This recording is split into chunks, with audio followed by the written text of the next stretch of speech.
Ladies and gentlemen. Oh my God, dude. No I'll just way. never stop singing. My mom was Music is my expression. There are so many emotions. Singing has changed my life. I think it's the best way to tell a story. Oh, I just did it for the girls. I don't know, it's just so fun. Music makes me feel alive. I guess I'm just an attention whore. Blah, blah, blah. Hello, and welcome to the Unsung Screamers. Unsung Screamers. This is a great one. I know. It's good to see you guys. You look, I think you look rested. Yes. I think you look wiser. we are. Yeah. Wiser. Enlightened. Enlightened. Are you wiser? enlightened? We're enlightened. Nice. I don't Very feel good. enlightened. That's good. I don't feel tardy. Yeah, I don't feel Yeah, tardy. I don't feel tardy. Where's my pencil? Just a little quick background. They've just gotten back from a gigantic trip, which is what we're going to talk about mostly tonight. That's mostly what we're going to talk about. Yes. And I'm interested, though, especially for some new viewers. Mhm. What's the deal? So what's a little bit of background on how this all got started? And I don't know, let's get into the weeds. I think opportunity, timing, just the perfect storm Mhm. allowed for this to happen. 5 years ago, I started working remote, changed jobs, careers, I guess you could say that. Started working remote, so I had that opportunity. And then Russ had an opportunity. I'll let you step into that, but it was just the perfect storm. Well, I'll let you talk about your piece of it. Well, we were based out of Springfield, and we had the house and kids, etc. We had an opportunity to even go further, and we had a couple lightning strikes to where we decided to get rid of 90% of everything we own, get a couple of backpacks. Put them on with a couple of carry-ons and travel around the world continuously, hitting a new spot on planet Earth every 10 days for over half a year. 9-10 countries, nothing really planned too much, just each location to get there. And we went. Yeah. So the whole trip was planned, but it wasn't planned. Well, we knew somewhat of a direction we wanted to go, and we had to go a little bit due to COVID. So originally we wanted to go more around the world, hit more than 9, 10, 11 countries. But there was a lot of fear 6, 7, 8 months ago. Yeah. Originally, we had planned on going to South America and doing a South American tour. But because Europe and everywhere else and Africa, they were closed down. But a month and a half before our trip, it reversed, and Europe started opening back up, and then South America started closing down. So with like 45 days to go, guess we're going to and Europe. fully vaccinated for South America. I mean, Right. we probably spent we spent hundreds of dollars on vaccinations.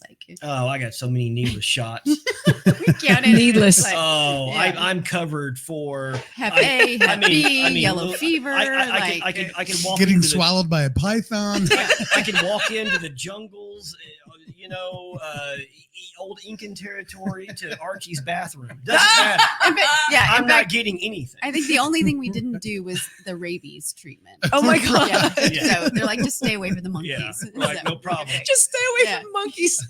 So we hightailed it, over to Europe and Africa, and we had we wanted to go to different places, but we ended up spending 3 solid months in Italy, going from the top all the way down to the volcanic islands. Man. Islands. Yeah. Climbing a live volcano on that one. That's a definite story. Ooh. But to really work around COVID, because we didn't know if you can get in and out of countries. So then the last 3 months, we knew what we were doing as far as COVID, and every other country knew what they were doing as far as COVID. So then we went. Yeah. So that's kind of we knew what we were going, sort of, maybe, kind of, definitely. Maybe, type, definitely. To answer my question. For sure. Yes and no. Not at all. We had our path, We had our path. One thing that was kind of fun for me is you and I had a conversation, and I can't remember, when or how or what, but what actually kind of originally inspired this idea, which started based off of the way we talked about it, it kind of started when you moved to Tulsa and got stuck together. Do you remember the conversation we had where you said you had lived with Renee day in and day out, 24 hours a day for however many months, and you loved it.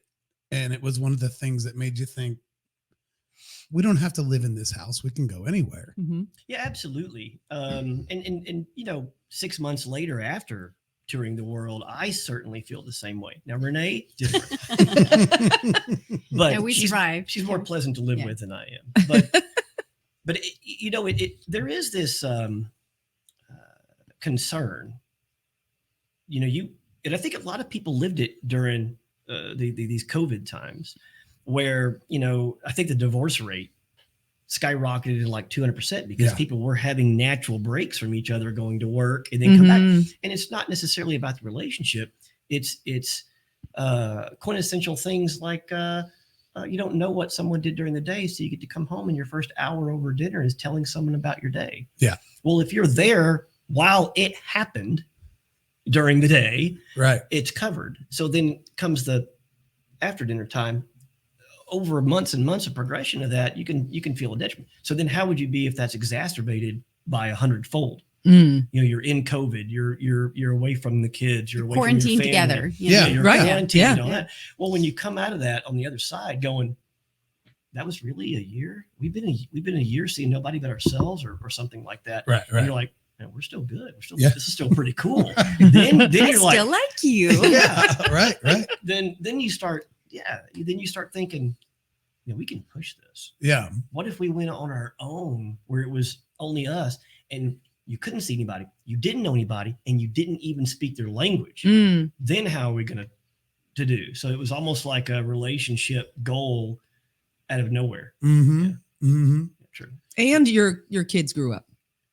Oh yeah, there's that part. Catalyst. Yeah, absolutely. All the kids were on their own. They're doing their own thing, pretty much independent. And it was, where are we going to have this opportunity again? And I think you're right, Dan. When we sold our house, the kids were out. He had been commuting back and forth from Tulsa, and so it's okay, the kids are on their own. They're doing their thing. Let's go to Tulsa. We're only 2.5 hours away, right? And so it is you talk about enlightenment, but really when you start going through the family home with 4 daughters and you just start getting rid of everything, because we're now going into an apartment. Neither one of us had ever really lived in an apartment before, right? And so you go through that process and it's liberating. Really, it is. You're I really didn't need all this. Yeah, right. I didn't need this. At first you're I can't possibly throw this away to... Right. Slinging it. Yeah. Renee was like, wait a minute. Why? Tell me why. Right. Okay, go ahead. Right.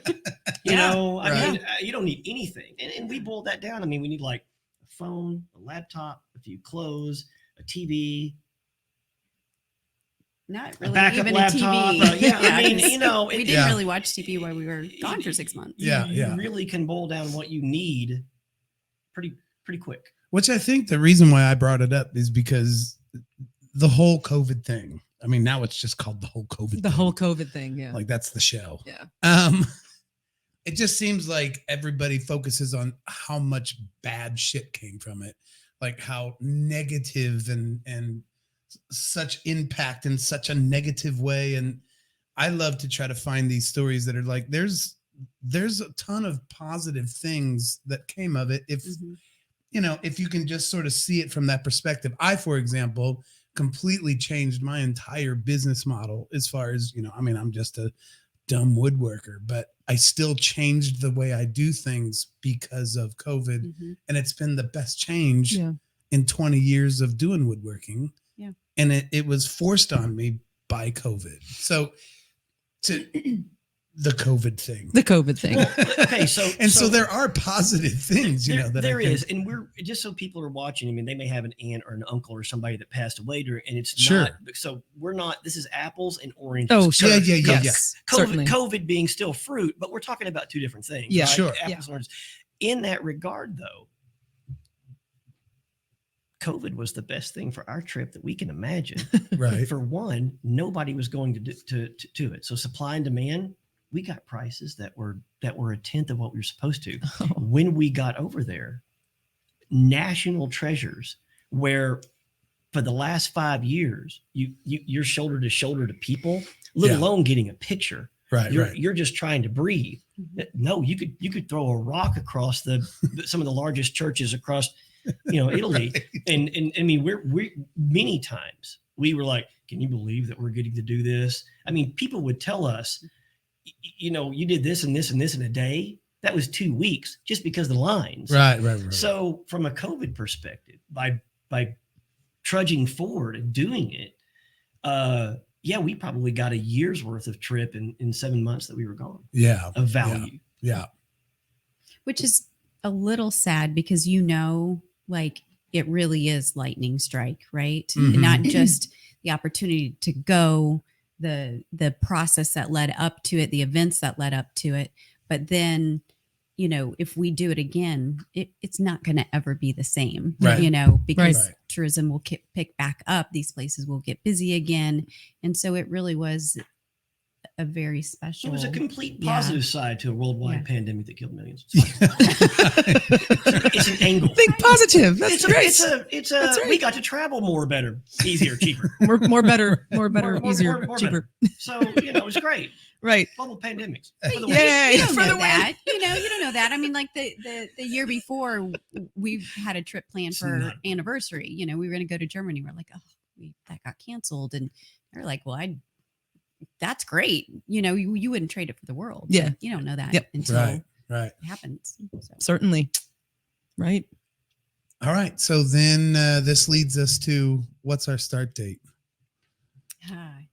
So Because you said earlier it was like a 5 year before you actually left that you actually started thinking about it. And I don't know if it was 5 years. 5 months, maybe. I don't even think it was that. I mean, I think we always have loved to travel. We've been to Italy a couple times before. China, Morocco, Mexico City. Like we've done several pieces of travel. Mhm. And so it's always been a bucket list item like, oh, we'd like to go to more countries, or, we'd like to spend more time than we have abroad.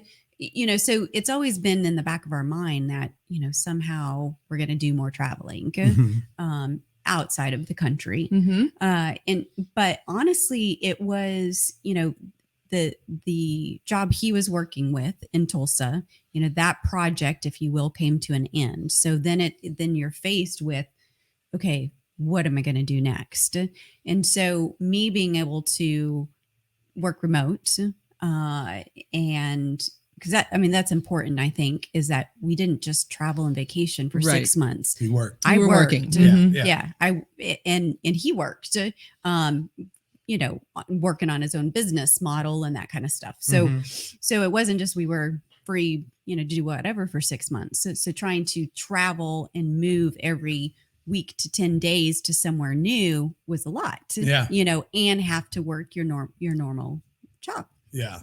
But So- a couple of months before. I would Yeah, it say was is only when a couple of months before that we're like, Okay. okay, let's do this. We can do, we started, well, where could we go? So South America, I mean, we had our South America map, and we were plotting out, maybe we watched hundreds of hours of videos on different places to go. And so we had our route planned for South America. Mhm. And so I would say that was probably March when we really got serious about planning a trip. Mhm. And in May, I remember it was Mother's Day weekend, and Europe started opening up, and then the COVID rates started getting really bad in South America. And I just looked at him one night and I'm like, let's just change. Like, let's just switch. And I think we had bought our flight out, so we're like, you're kidding, all this planning that we did, and now we Yeah. going back yeah. to the drawing board. Yeah. But we did. And we, went back to the drawing board and planned our route and switched.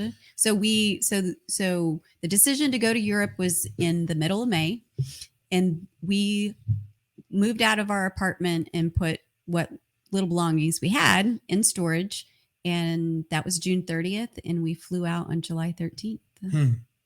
So have you guys like always been this way as a couple, and, or have you even always been this way as individuals? It strikes me as being very unique for someone to be able to make such big ideas like this form, and you work on them and you really do them. You really do sell the house. You really do throw away stuff and give things away. And that is, you know, when you guys talk about it, you're just kind of like, well, here's what we did, you know, and we did this and we did that. Those are like, you've listed 15 things that most people, especially as couples, would just be like, I could never do that. Like, Yeah.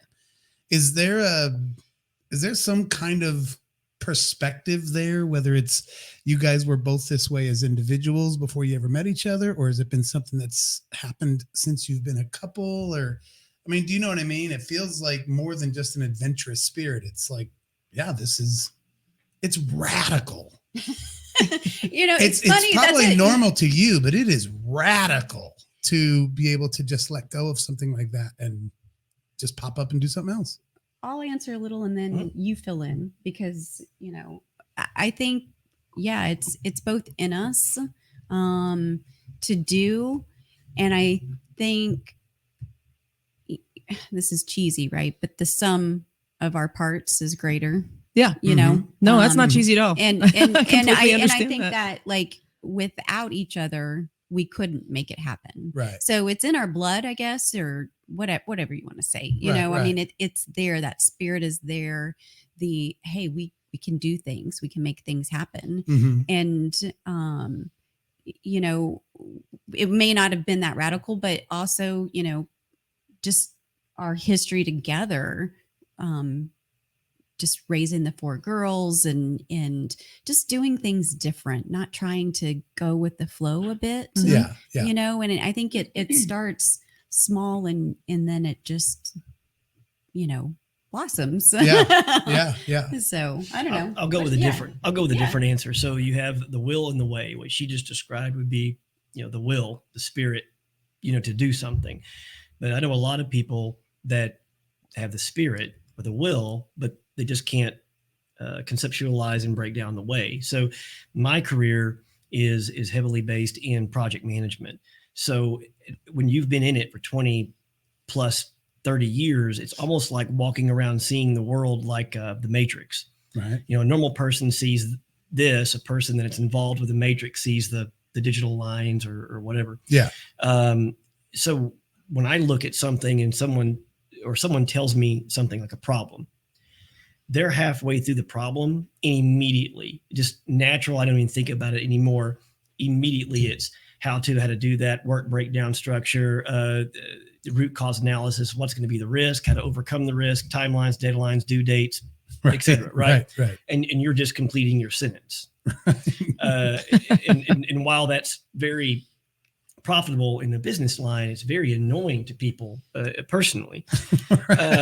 As he gestures to you. Not naming any names or name. Well, we're definitely, we have different obsessive. Spirits, you know, a little bit. Like I'm just, you know, I could totally like, well, let's go to Europe and we can plan the first couple of stops, but then we'll just see, we'll just, you know, drift. Yeah. No. Within a week, I've got a tab spreadsheet Yeah. with suggested markers, about 3 or 4 hours of research, the risk of going to each one, current COVID update scenarios, follow the Italian prime minister on see what he's saying on affairs, so I can keep up with minute by the minute. I'm putting it in databases. So that's I'm not joking, actually. I know you're not. Okay. So between the will and the way, then, you know, and she offsets me where, you know, okay, that's a bit much. We don't have to do that exactly. But I put in 6 hours of research. You know, we'll do some of that. Right. Okay, by some you mean a majority, right? Because 6 hours of research. But eventually what comes out is that sum of parts will weigh, and then before you know, you're chunking, your kids' old school drawings. Right. Not that we did that, kids. But we kept every single one of those. But Yeah. you have a thought, conceptualize, talk about it, and then 2 weeks later you're in Europe. Yeah. Well, That's awesome. I think too during the planning. So typically when we've traveled before, I'm the logistics person when it comes to travel. Mhm. Like I've always been logistic. He's like, which way is west? Right. Right. And although I'll Actually, admit that's this. Siri, which way is west? Yeah. Yes. But we did switch roles a bit where he took on the planning piece of it and created a spreadsheets and database and all that. And it was, I will say, like, it was glorious for me to know. I'm very thankful for that because I was working, to not have to like, okay, where are we going to go next? What do we have? He had it all, okay, this is what we're going to do. I mean, down to even like the trains, because Oh, wow. we didn't even rent a car. We trained through Italy. And so the trains and the schedules, and we could do this or this or this. And it was just, it made the trip so much better because the free time you had, you got to really spend it immersing yourself, in the culture and sightseeing and that type of stuff. Yeah. And then focus on work and then I mean, repeat. I had it real timed, update set to my phone from a Google Cloud that would update where we are, how many. He would always be like, I said, okay, what are we doing tomorrow? And he's like, look at the schedule. Can you just tell me? It's right there. I know this. He's like, I gave it to I you. sent I you sent, the link. I even QR coded the link to different days and sent it to her phone to where she could wake up that morning and just look at the QR code and go right to the itinerary. Just please tell me. But no, can't use a damn barcode. It's fine. I'm still not bitter. I'm still not bitter. Not at all. Just to be clear, too, though, you love this shit. Like, just so it doesn't come off like, oh my God, he sounds Like he's doing all this work. like an anal penis piece in the ass. Anal Yes, he penis? is. What? Did you say an anal penis? Sorry, grandkids. Edit. Piece of whatever. You actually, like, your mind sort of has always sort of been this way, and you enjoy that process. You've talked about, I think even when we did your interview, you what was it that he obsesses over finding out all the details about mundane things? Mhm. So there was some kind of quote like that, Mhm. but it's an enjoyable thing for you. It's not Absolutely. it's not quite as taxing as it sounds.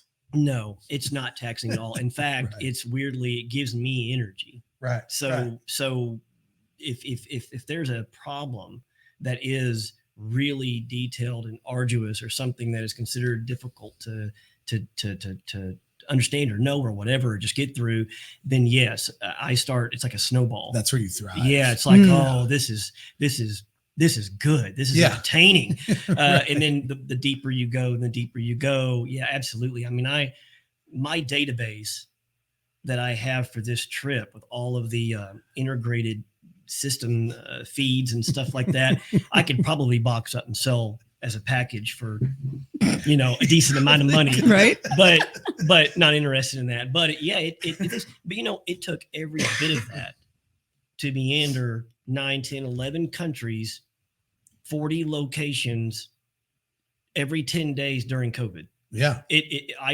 Looking back, not 1 second of that was wasted, because there was 100 times that we were either in a crowd or whatever. And wait a minute, what? Check the spreadsheet. I mean, there was so much information. I knew I had it. Right. Oh, yeah. I mean, people wouldn't let us into museums for certain reasons on restrictions. And I mean, I was battling with them on no. I've got the information, a day almost wasted, but no. See, arguing with museum curators over their museum being wrong. Mm-hmm. Yeah.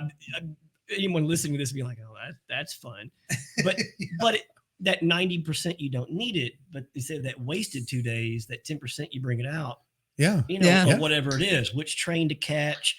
The A line had a disruption, so you need to take the B, but that only came out 15 minutes ago. So if you didn't get the text alert, I'm watching 30 people on that train have their day ruined. I mean, back me up here. No, it is true. As much as it's so annoying at times, it's very valuable. Just twice? Very, very valuable. At the most twice. At the most twice. It was annoying. We had the most efficient trip possible. That's good. But you said that was good. It says here we're supposed to have fun. So have fun. So have fun now. You can have fun for 38 more minutes and we gotta go.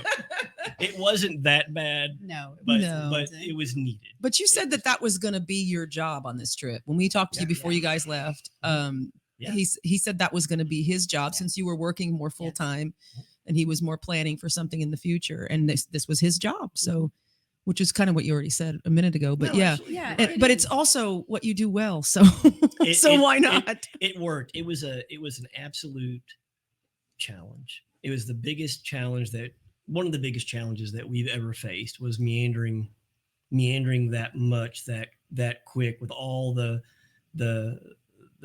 problems. I mean, but just as a teaser, I mean, even trying to plan out everything, Renee gets bit by a rabid horse on the breast. We got story coming. We have a security guy push us against the wall because we got too close to the German chancellor that we didn't see was walking by us. Wow. We almost got lost in an Egyptian crypt. So you can't plan for everything. Sure. That wasn't on the spreadsheet. But was that fun? Not the breast bite, but was that were the things that didn't work out according to your plan fun? Most. Yeah, you have to leave. You've got to leave some room. Yeah, some room for the unexpected. You can't control everything, Russ. I tell you what, there was a lot of times that we got there and then it went,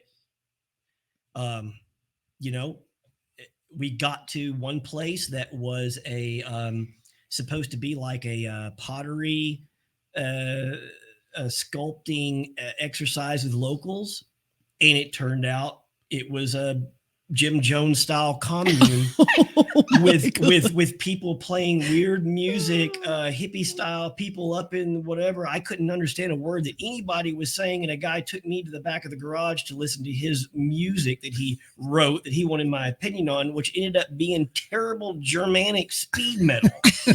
All the while not continuous teasers. We have the trip to cover, but there was quite a few moments of this was not on the spreadsheet. Death cults in Romania was nowhere on my spreadsheet. Wait, let me double check. No death cults in Romania. I checked. Yeah. So there's moments.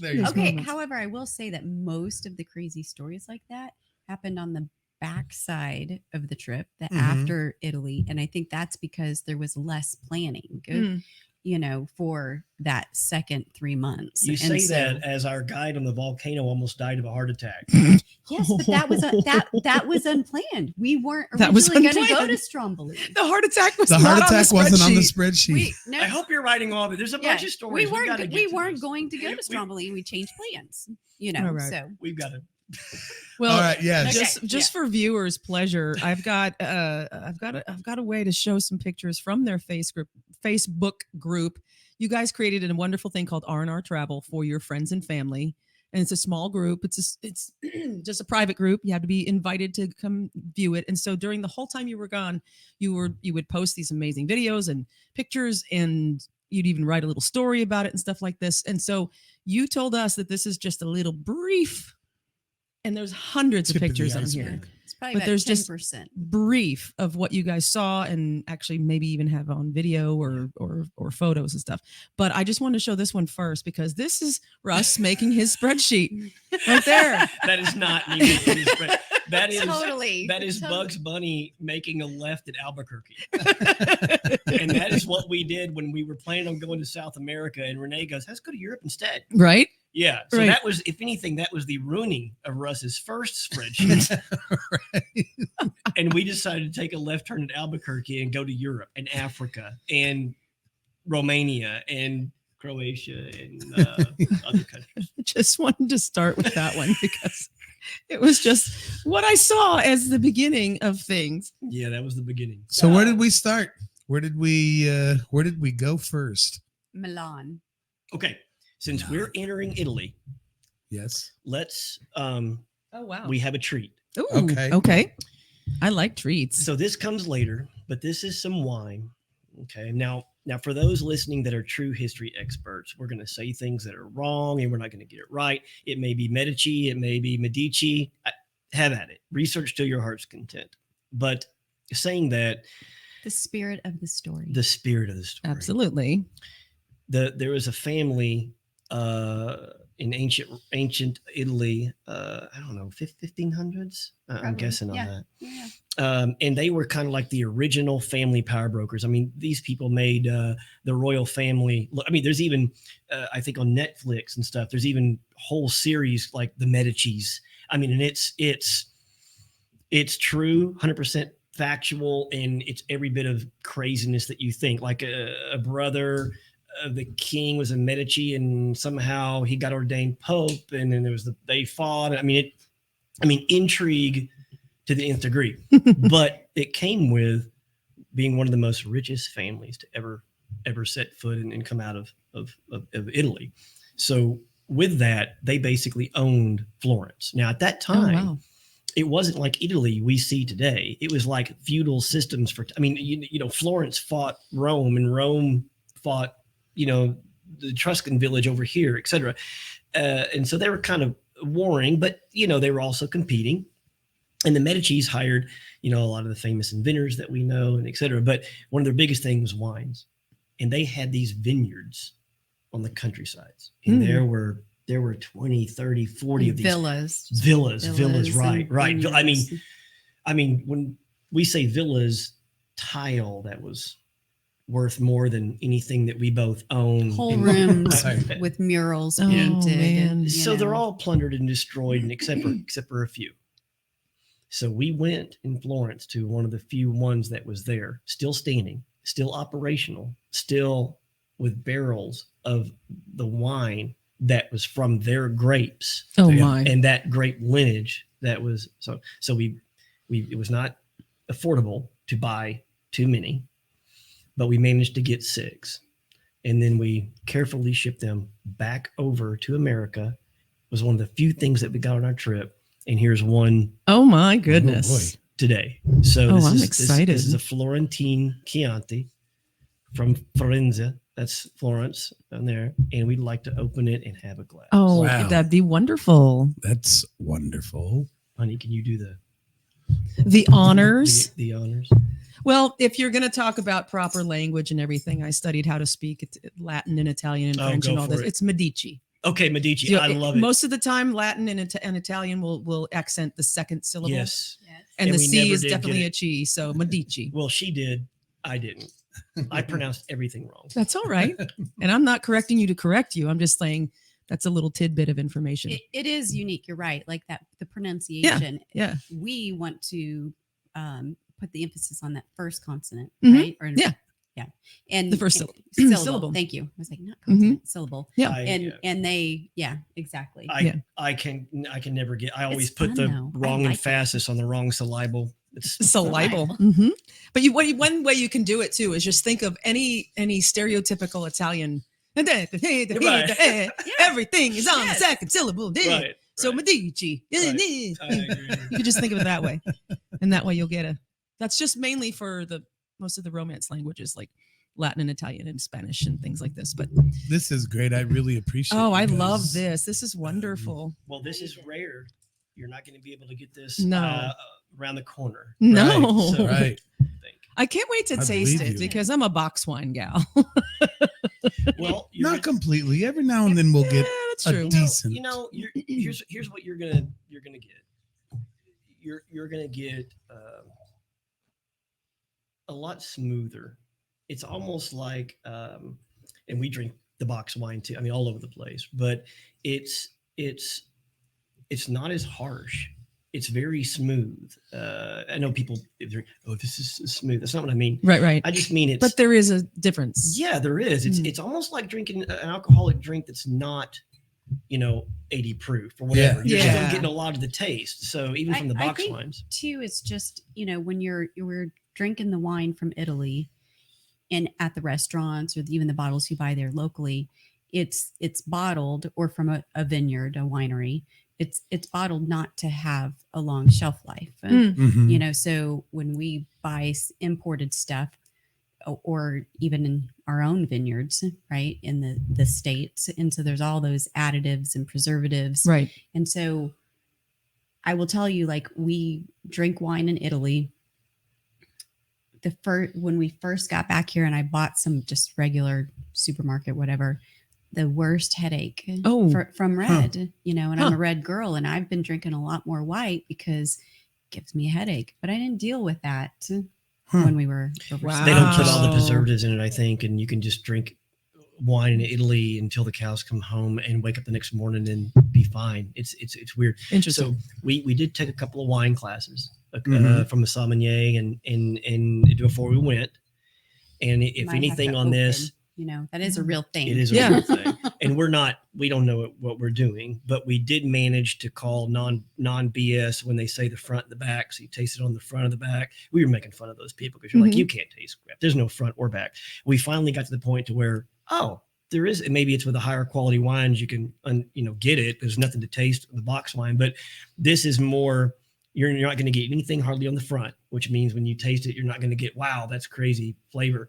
But then after you're done drinking it, you're going to get almost like an aftertaste that is really pungent. So if you want to test it. So why don't we toast? Oh, yeah. Why don't we toast? Welcome home. Yeah. And thanks for sharing your adventures with us. I can't wait to dive in a little bit deeper. Yes. It definitely needs to open up. Yeah, it's pungent on the back end. That's for sure. That's a strong Chianti. Yeah, that is great. That's a strong Chianti. soft. So you're not It's gonna up in my get- nose soft right in now. your It palate, is up right? in your nose. See, you could probably do the tasting thing. I want to do a proper you know. one. I've just tasted various wines before, but I want to do a proper one. We went to like those classes and we took a couple, and the first one I was like, what are you talking about? You talk about going over the head, but it's just like a skill on anything else. You drink enough of it on purpose. You're like, Yeah.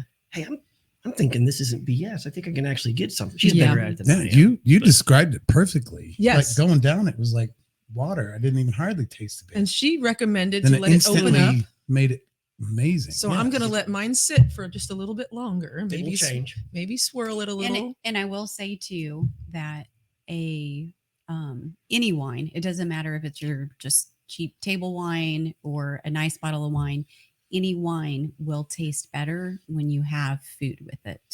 Mhm. So it's not really about the perfect pairing. It's just about the food, the salt, typically the salt, because I don't know what it does to your palate, but it will make your wine taste better. Interesting. And by the way, our sommelier said that the one that they're like, have you ever wondered why the bars and everything served all of the appetizers with the chips and the peanuts salty. and everything? It's incredible salt because it makes cheap wine more flavorful. And I always heard it's because they want you to drink. They want you to feel like you're thirsty. It's a win-win. Yeah. It's a win-win. They can't, there's a reason why peanuts. Absolutely. Well, that's delicious. Thank you Yeah, for that's sharing that. wonderful. That's really, really cool. All right, let's dive into All it. right, let's Yeah. dive in. So while we're here, Are we starting in Milan? where are we starting? That's where I we don't have- started. That's where we started. Is this right here? Can you see my mouse? I'm not sure. I think that may be It's not on screen yet. that is that's Milan. All right. Yeah, that's the canal. So we stayed in the canal district of Milan. Didn't know there were canals in Milan. We'd been there before. And so it's a very small little neighborhood, but it was so vibrant. Like in the evenings, really all day, but just people out on the street. The canal area that you see there was grass areas, and people would go and get takeout and take their bottle of wine or their few bottles of beer, and they would of all ages, young people, older people. Were these vacationers or just No, locals? these are locals. Oh, that's that's the awesome. beautiful thing. Like Wow. I said to him, I'm like, you just don't see this where we're from. You know, like people truly like going to be out. I'm enjoying this beautiful canal. I'm meeting up with my friends. You know, you could tell some of them were college age or just, you know, I mean, of all ages, spread out their blanket and have their wine and have their food, and just, it was beautiful. Oh, nice. And I think that was like quintessential for us, like the start of the trip, because everywhere we went, it just was this local. But it did center heavily more around Milan. She's right. Like those, it would be like if you go downtown to the square, you know, you're going to see maybe a younger age group, you know, downtown. Okay. And they're going to be somewhat socializing, but more walking around the square, maybe one or two families or whatever. Imagine 1,000 people from 12 to 68, 70, enjoying, no problems, no police, no security, no one's worried about anything. There's a family, there's a kids playing right next to it. No one's griping at anybody. They all have wine. No one's drinking to obsessiveness. Whiskey and bourbon are hardly even sold there. It's difficult to find. Wine is everywhere. 16 years old drinking wine. No one cares because it's just a friendly bottle of wine, 4 glasses. And when they're done, they're just one for each kid. You know, an elderly gentleman walks by and talks to the kids and they converse. It's not like, we want grandpa. It's like, it's very a symbiotic relationship between age groups and everything. So much so that we went down there the first night to that canal that you have up with the swans, right? And we're literally on that bridge looking over, and it was iconic Italian, European, in a friendly environment. It's 6 Cue the o'clock at music, night. you know? I mean, literally, there's a canal. Swans are floating by. Kids are on a blanket that they filled out with some wine. The old gentlemen are telling stories, and people are ordering a pizza. And you're like, it's a 1,000-piece puzzle. this is real. It's a 1,000-piece puzzle. You're like, Yes. You're like, what I was going to go with was, this is a Microsoft screensaver. Right. Yours is better. I like it. Well, and on that canal, remember that the night there was a little, what do you call the boats? Gondola? Yes. Kind of like a gondola. But anyway, this boat comes out, and there is almost this little mini orchestra, and they're playing In the gondola. It wasn't the skinny Venetian gondolas. Gotcha. But it's a little boat, you know, and it comes out on the canal, and then they just go through, and A guy had a trumpet. They had a little Congo style drums, and another one, and they were all just violin. Violin, and they were in the boat going through the canal serenading everybody. Just It was because. beautiful. Just because. Not Just paid, because, just because it would be cool for them to go, and they probably do it every Look other at you. night. Look at you. I mean, you know, they come to go. It's cool. You're speaking my language. Hey, Medici. Medici. Venus. But absolutely, you know, the first day there, people would say, well, how long did it take you to get into the moment? The moment gets into you in about 2 hours, because you can't walk from your little apartment to the bridge, see that, and not feel, you know, Kansas, you know, I'm not in Kansas anymore, whatever. You know, I mean, it's you're like, I'm here. Yeah. This is different. Yeah. You know, and Americans definitely, and we can get into this, not politicizing, but the different cultures is something that we should probably dive into a little bit. For sure. Absolutely. Yeah. But you know, Americans tend to want to industrialize or take over. You know, like, we need to show them the American way. Yeah. And hey, throughout history, it's been a pretty good way. I mean, there's no doubt, right? But when you walk over there, you start seeing, we don't need to change anything. Yeah. We don't need to Americanize this. This is okay. We need to reverse this. Let's Yeah, let's yeah, get yeah. assimilated, not assimilated. And do you think that, were you able to speak to any locals who were like, yeah, I don't want to mess with this, or were they like, we want to be more like America? Did you speak to anybody? So a lot of the not in Italy. Nobody in Italy was like, we want to be more like Americans. In Most fact, of Europe does not want to be like Americans. So Europeans were like, nah, we're good. Yeah. Now, when you get over into the African style, the African area, yeah, they idolize more Middle Eastern, Jordan. They're Western very, culture is Western Yeah. culture as a whole, Yeah. right? Yeah. They like that. Yeah, and I think I don't know. Just a comment that I have about the entire trip is that you come away like, I mean, this was a history lesson too. Yeah. We talked about that. Like we've seen, we started and it's, how it's America. You know what I mean? It's like we get a few hundred years and then you go, I mean, we've been back as much as 5,000 years in Yeah. seeing Yeah. history. And you start seeing stuff, even like when we went to the Pompeii Museum and you look my. at some of the artifacts from like glass dishes and blown glass, and you're like, okay, we didn't invent anything. we didn't design anything. Like, I mean, the designs that we have, even for I mean, I seen pieces in the Pompeii Museum that I'm like, this looks like a glass candy dish my grandmother had on her coffee table. Yeah. You're like, Yeah. we didn't invent a style. We saw of this anything. towel thing in Bed Bath & Beyond before we left.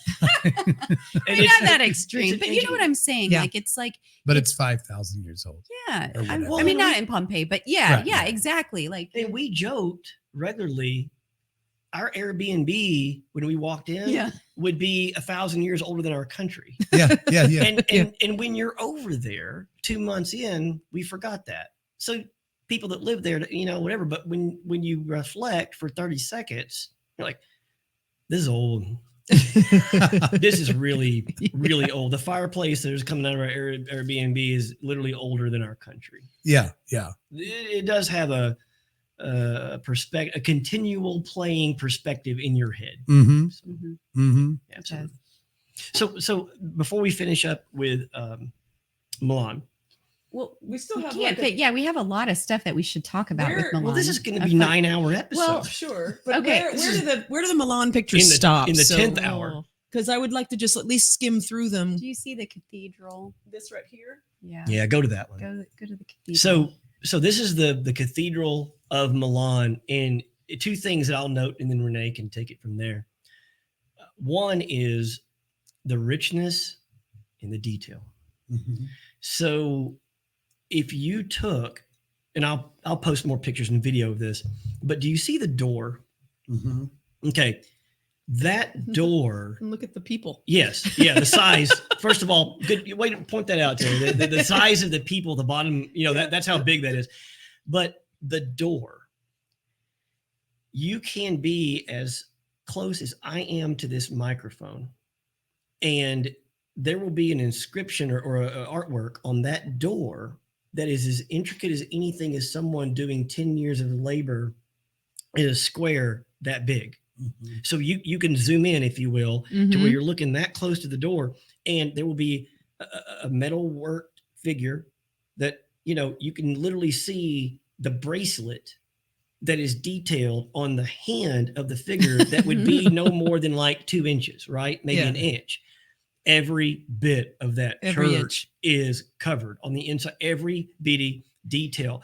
A worker would work his entire life on 4x4 square, Yeah. and it be, get paid a salary, and it be his, and that's where the term came from, someone's life's work. Yeah. Well, it was Literally their life's work, and they would go, and their generations would know that was so-and-so's, square and all that. But because of that, But it also detail.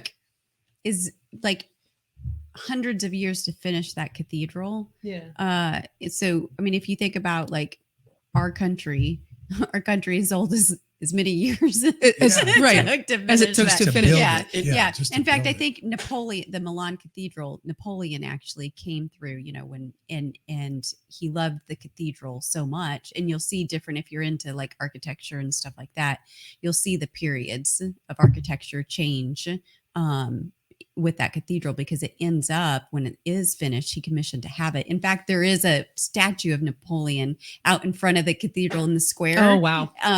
You know, he loved it, and so he commissioned to have it finished. Well, it's finished in a very Gothic style, which is not like the traditional. So and that's really cool. Weird. Most people go into Milan, see that, you know, holy build, and why is there a statue of Napoleon out in front of whatever, you know? Yeah. And so so here's the top. Just something that we did that was really cool. You talk about the Americanism, right? Do they want to be American? Okay. Right. All right. They do not want to be American. Right. But here's a big but. They are absolutely infatuated with 80s rock music. 70s, 80s. So it's more 80s. We're talking the clubs over there, the vast majority. Okay, you walk into a club over here, whether it be mostly young kids or whatever, and you're gonna hear something to the effect of, you know, okay, right. Nope. If you're 16, 17, 19, 20 years old or whatever, if those people that were listening to music out on the canals or whatever, it's 80s rock, mostly Queen. Just Queen saying, we heard Queen in Europe like it was Happy Birthday or the Walt Disney song. I mean, it was everywhere, right?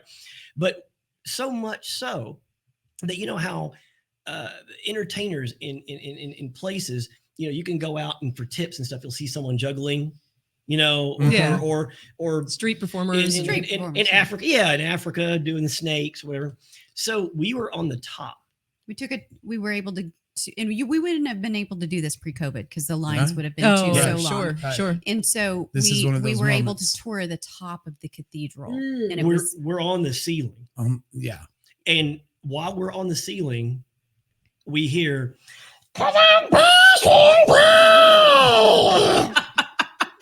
and you know, we're taking this tour, and we're like, you know, we're doing this, you know, we go in a building.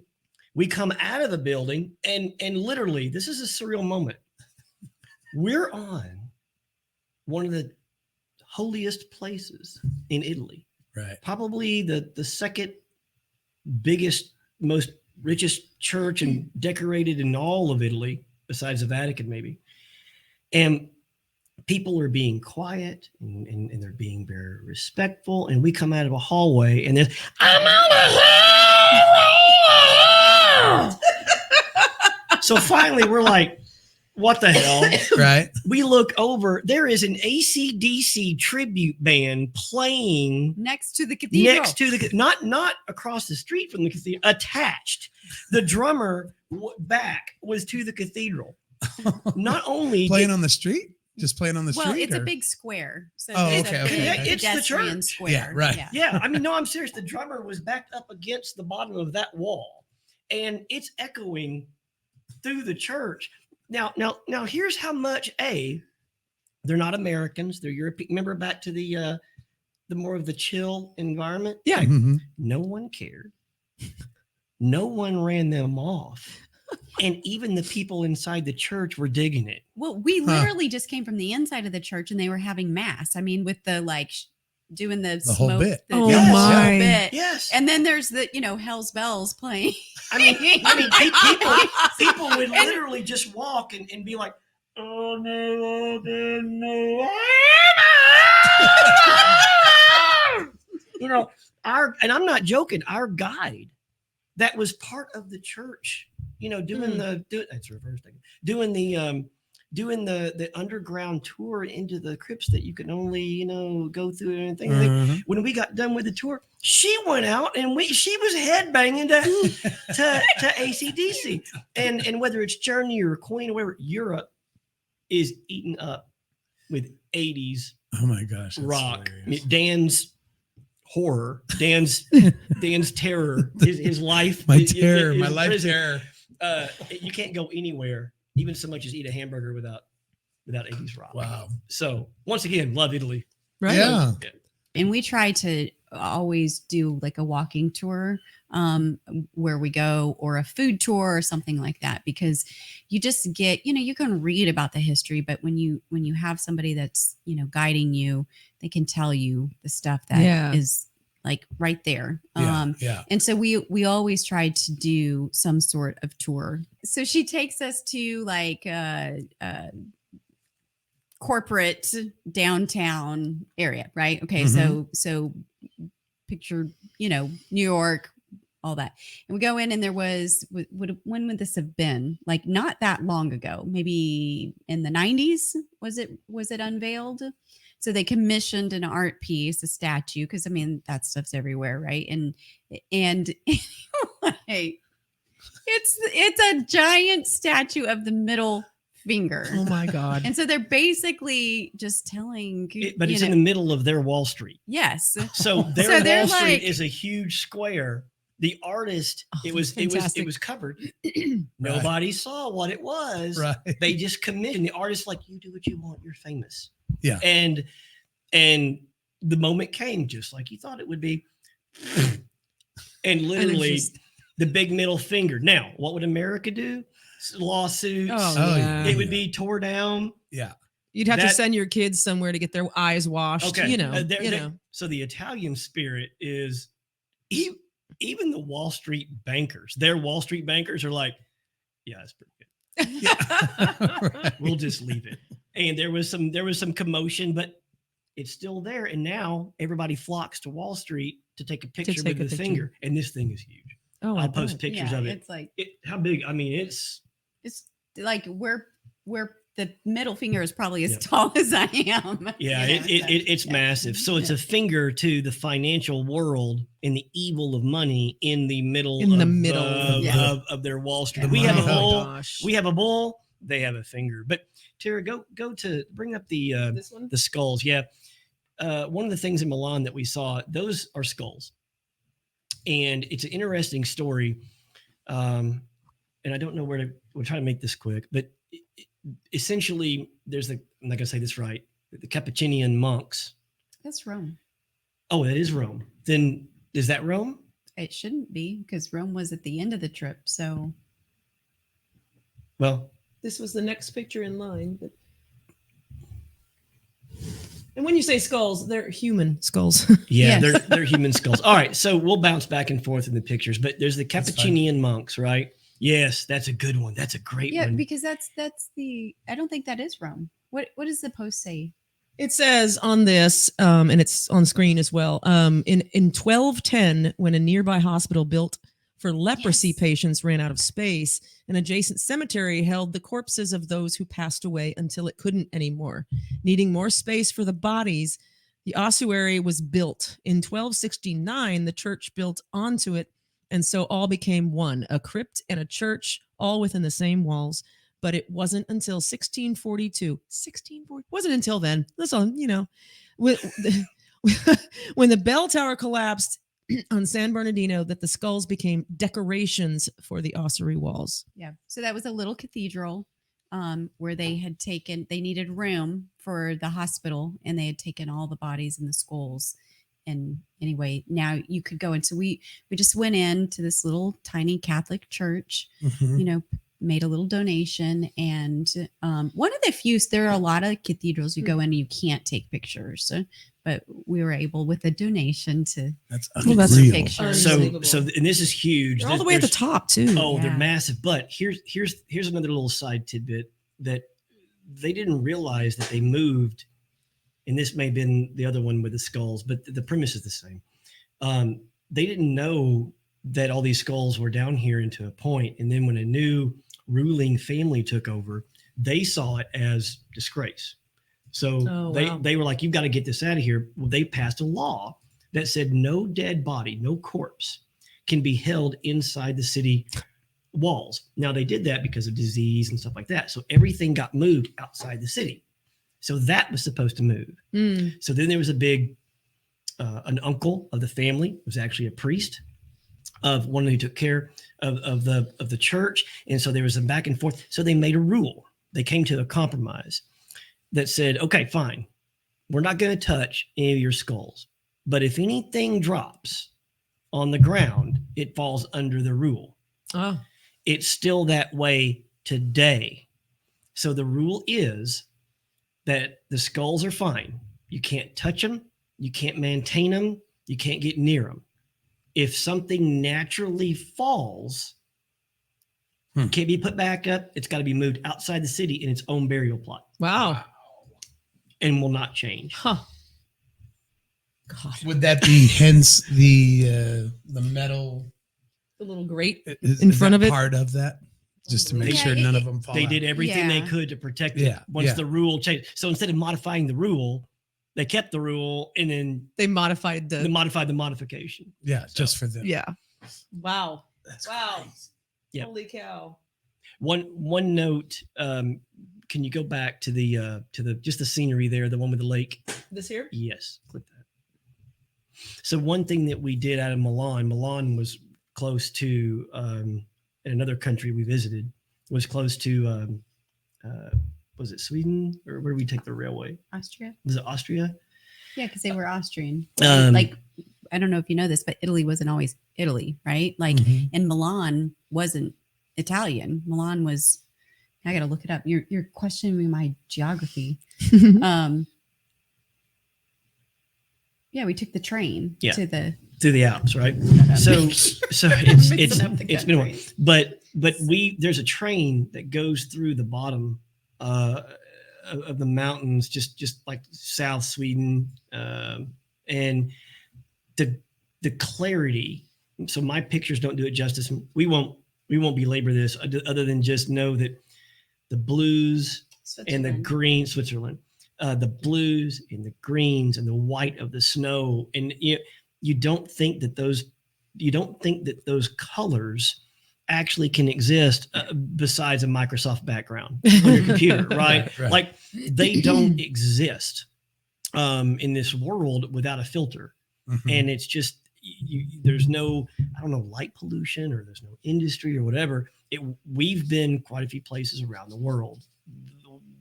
Nothing like going through that train, coming out and seeing this overwhelming color. It's almost like getting light blindness. The color is so deep, Vibrant. Vibrant. deep, Yeah. Wow. yeah, and that's the first time that we've ever traveled anywhere where we've been overwhelmed by color. Hmm. Where you actually notice, you're just staring at a lake because an artist with a 3D rendering program in a Marvel movie couldn't make it that blue, but we Right. know that blue doesn't exist. Right. You come out of that going, this is real. Intense. Yeah. Yeah, it was. Well, I mean, it's also those are glacier lakes, Mm. and so you take, and we took the old, like it's an old train, right? So it's parts of the are uncovered. So we go out and he had his we got some amazing video, but we go all the way up, and you end up in a really posh ski resort. Oh, wow. Yeah. Yeah, we're like, Posh. well, yeah, very, very much so. But the trip up there, the train ride up there was absolutely amazing. Obviously, altitude change, right? Yeah. Because you're going up the Mhm. mountain. There's snow caps, and we had to, dress warm coming from, super hot July. When we came back, though, we came back on a big tour bus, like oh, pile in everybody. And we don't, anyway, that was our trip. Instead of taking the train back down, we bought tickets to take this big giant coach bus, and literally this, right? Sidewinder down yeah. the mountain, and Bending you're the bus in like, half. Like oh my buses in half. God. I'm like, just close your eyes, honey. Just close your eyes. Yeah. Yeah. Then we went to, if you want to move on from Milan, we went to, man, there's so many amazing pictures. of Milan. Verona. Yeah, we went to Verona Lake Garda. So if you can click on, go ahead and scroll up. You see the Colosseum. the Colosseum looking one right there. Click to that one. Okay, and then we're going to go to the one to the right here in a minute. That is not Rome, and that is not the Colosseum. Verona is kind of one of the last original opera theater houses. They still have opera there in the original format, in the original way, and we caught one. Yeah. We Oh, went wow. to it. See. So click to the right. I think I saw the picture if this is right. It's pretty This cool. one? Yeah. Oh my goodness. So we're there. That's inside the arena. So they have the orchestra and these amazing Italian operatic. All in Italian. It wasn't in English. Yeah. We can't understand anything. No, you could anyway. But do you remember the name of the opera? La Miserable. Say it. Les Miserables. Yes, thank you. Yeah. I think from the Pretty Woman, right? Remember Les when- Mis. Everybody says Les Mis. Now but That's amazing. I fell asleep. he did fall asleep. So I'm gonna let Renee tell you about the whole time. I'm just like, Well, it wasn't 80s rock, so he was bored. There's an orchestra. Is there a queen? Or, It would. I want some Journey, bitches. Oh my True. gosh. Yeah. So I mean, the coolest thing was like you're going into this giant Roman amphitheater, and you're just like in awe. As And it's we're open walking air. Through. It's It's open open air? air. Yeah, it's Yeah. open air, and we walk through the little tunnels, and and they would come out in period costumes, the attendees, Wow. not the performers. Yeah. Like yeah. it was a moment, right? Like they would so come even, out. yeah, and- even before the opera started, you're just like, wow, we're in this like what 2000 probably Yeah. 2000-year-old. I don't know. My timeline's off, but and so you're just. But that opera was written in Italy. Oh wow. So Mhm. even though it's I think it's based in France, it was written in Italy, and so there's some history behind it. But just to listen to the live music and the way that the acoustics were, right, Yeah.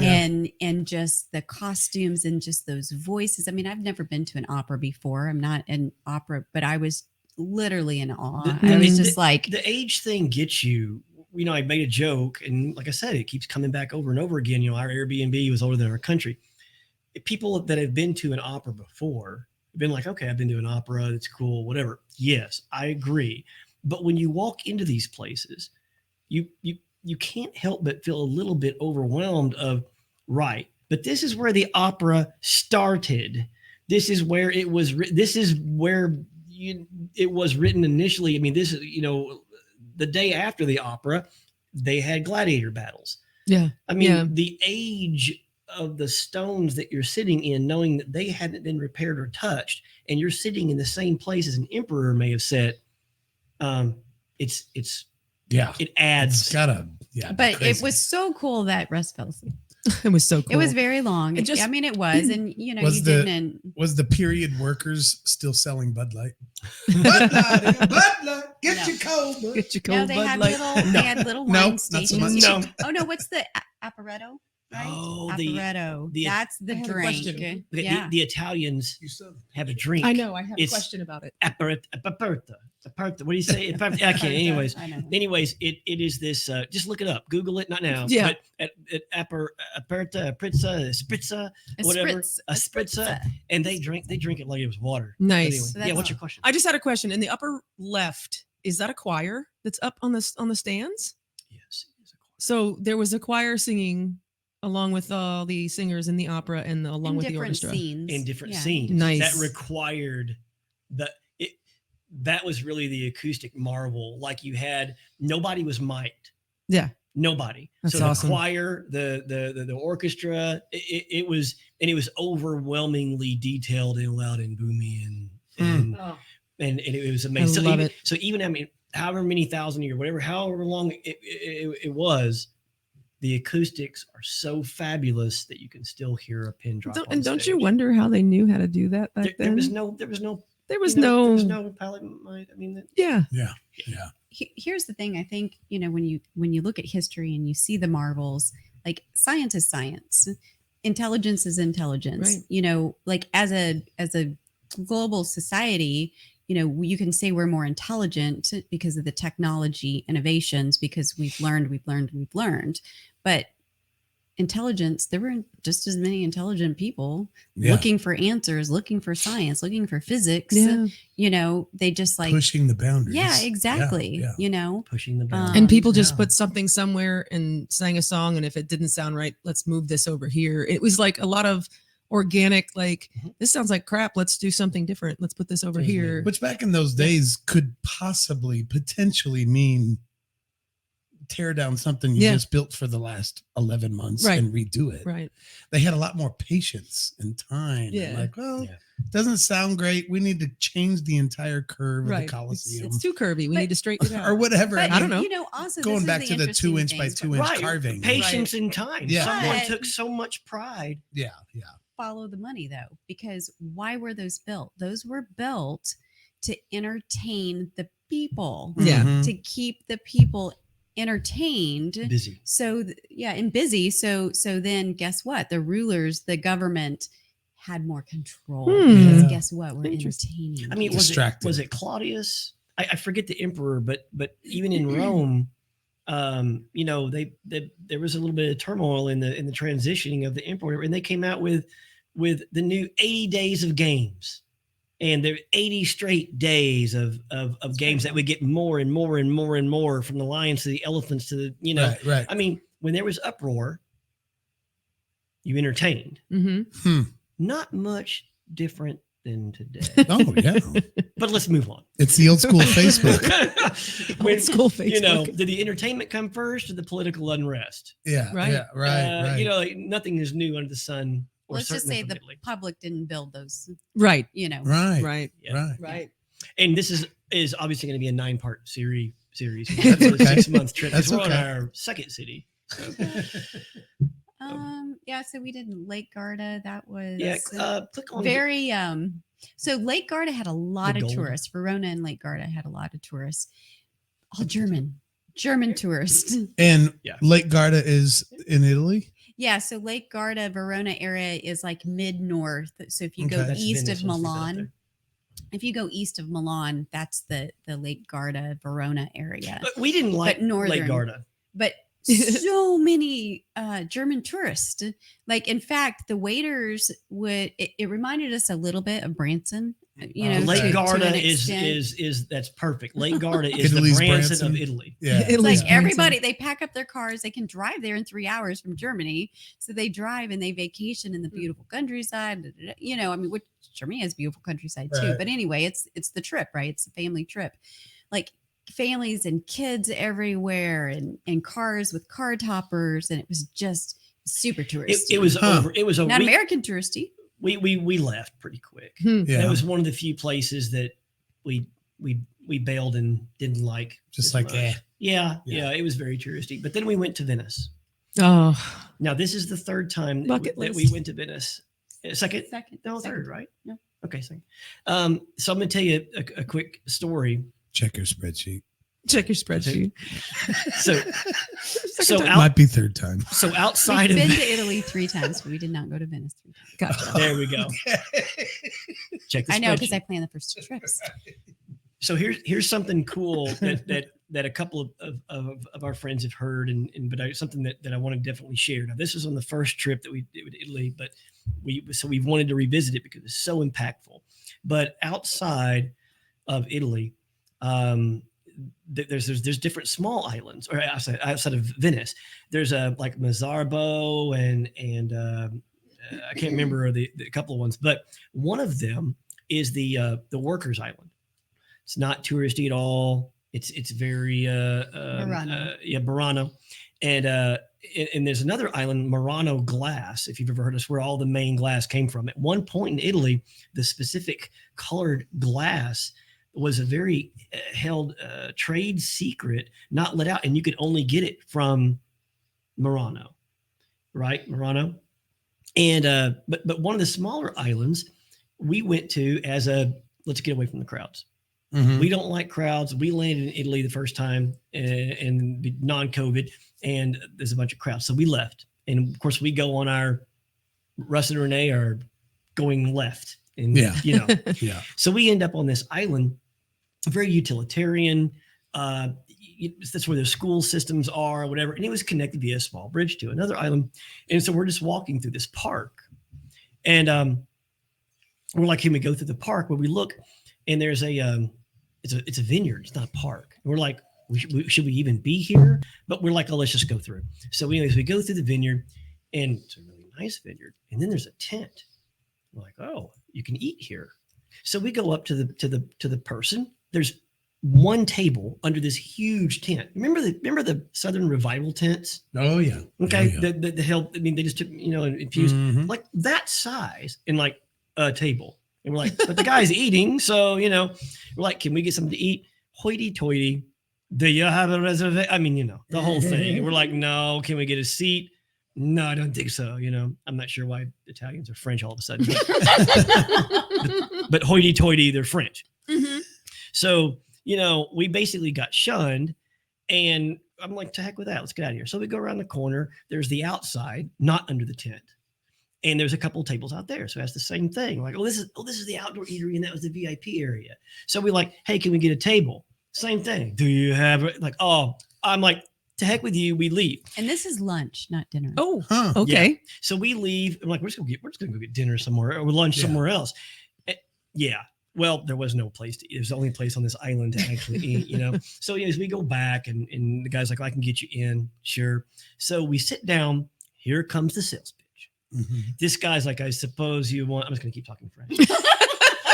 I suppose, you want our famous wine or whatever. And we're like, well, I don't know about your famous wine. And he's like, oh, let me tell you about it. He's still pissed. He's still like, Yeah. I'm upset because we got treated like, and so the guy proceeds to tell us that a long time ago, ancient Rome, there was a specific thing called the Golden Grape, and it was unique and only found in Venice because the way that the grapes were made was the volcanic grew. ground. The grapes grew. Not Yeah, made. the grapes grew. Sorry, the grapes grew.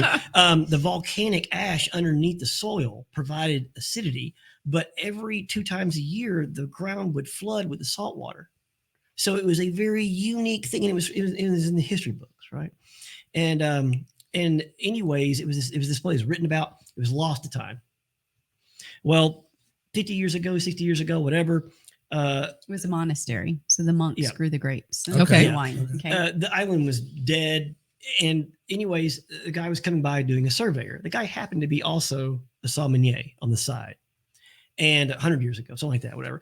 Anyways, he was coming by the monastery because he was looking at surveying. And he's like, is that the Golden Grape? Because it looks different than anything else. And the people around didn't know what he was talking about. So he sent a sample off. It was no longer a vineyard. It was just growing Yeah. on the Oh, side. okay. It was Okay. like grown up wine. Yeah, Okay. Random. one Right. one Yeah. bush or Wow. one Yeah. vine. He's like, I think that And- may be yeah. the lost. And so he sent the sample off, came back, and it was. So he bought the land. He bought He bought the monastery. the monastery in the Yeah. island, Yeah. and he started nurturing this grape back. And over time, he saved it, created a deal, and now there's this unique Golden Grape returning after hundreds and hundreds of years to Italy. Would you like a bottle? A glass. A 40 euro only glass. only a $50 small sip. Yeah. And I'm like, let me get back to you on that. Oh my God. And the guy was like, okay, whatever. So he goes back in, and I tell Renee, I'm like, do you believe that This sales is what Rush pitch? does. He's like, This guy's got it down. I'm like, Golden Grape my ass. So sure enough, the first hit on Google at that time, probably you can do it right now, is Forbes magazine travel. The Golden Grape returns to life in Europe. yeah. And so I'm like, I'm like flipping through Renee. I'm like, Renee, He said, you're We- welcome. we just landed mistakenly out of nowhere in the middle of a Forbes travel magazine. Yeah. Holy moly. And so the guy comes back and he's like, have you decided what you want to eat? And of course, I'm like, well, can I get some of the wine? I mean, if you have any. Of course, he's like, sure, Yeah. So he comes back. He comes and brings it back, and we have a taste, and it is the most unique wine I've ever Delicious. tasted in my life. It smells like a bourbon. Brandy. Looks a brandy. Smells like brandy. Looks like white. Tastes like red. It wow. was really good. And it's visually taste mix of this shouldn't exist, right? So this has been a memory for us of amazement. So there's no way we're hitting Italy again and not going Venice, back to this yeah. place, or a Venice again and not going back here. Right. So it's our anniversary 2 days away from when we're in Venice. July 28th, right? 27. 27th. So it's 2 days. Well, we were there the 28th, so 1 day Yeah. away. 1 day away. We were there the 28th, and so I get the reservations, and you have to take we a take private the boat. taxi because you can take they have Venice. There are like buses, but they're water buses, right? So you can take that and you wait and you get on the bus and you get off at the stops, or you can take a water taxi, which is like what you see George Clooney on or whatever. The wooden, the beautiful little wooden speedboat or whatever, all polished, Yeah. to perfection. and so we're like, well, we're gonna take a water taxi. We get on the I'm holding her in your $200 hand. flipping dollars Yeah. later. And There's a Whole reason bit. why. Yeah. Like they have their own little Yeah. private dock, like where the But it's taxi our pulls anniversary. up. Yeah. Yeah. So we pull in, and there's a 5-star chef working, and we get there, and we get on a reservation, and this is what happens when you travel, because all of that led to reservations mixed up, the meals not being ready, having to get an appetizer off the menu that completely sucked, and the wine wasn't as good as what we remembered. Oh. Well, what happened, we ended up having to sit in the That's travel. bar That's area, Yeah. Right. bar. He's like, I made a reservation. Like, why would I make a reservation in the bar area Right. or what have you? And I anyway. wanted the revival tent. Right. I'm sitting at the bar. Yeah. And the This menu place is does even nothing but limited. piss me Like off. the menu is limited. You don't get the full chef's menu and all that. So it was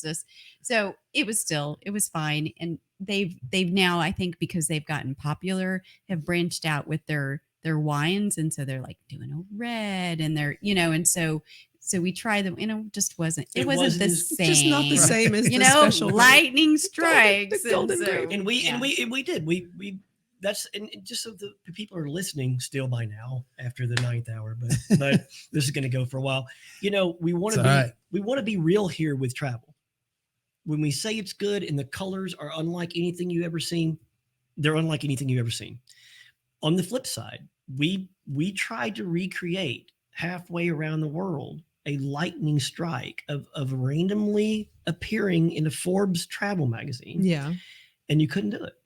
Let lightning strikes just be. Yeah. Because it was amazing. We will always remember that. Yeah. A hell of a story when we're 80. It won't change. We tried to go back, and Venice was this time because of it. Yeah. And I think that's the risk that you have to take with travel. Yeah. Sure. Sure.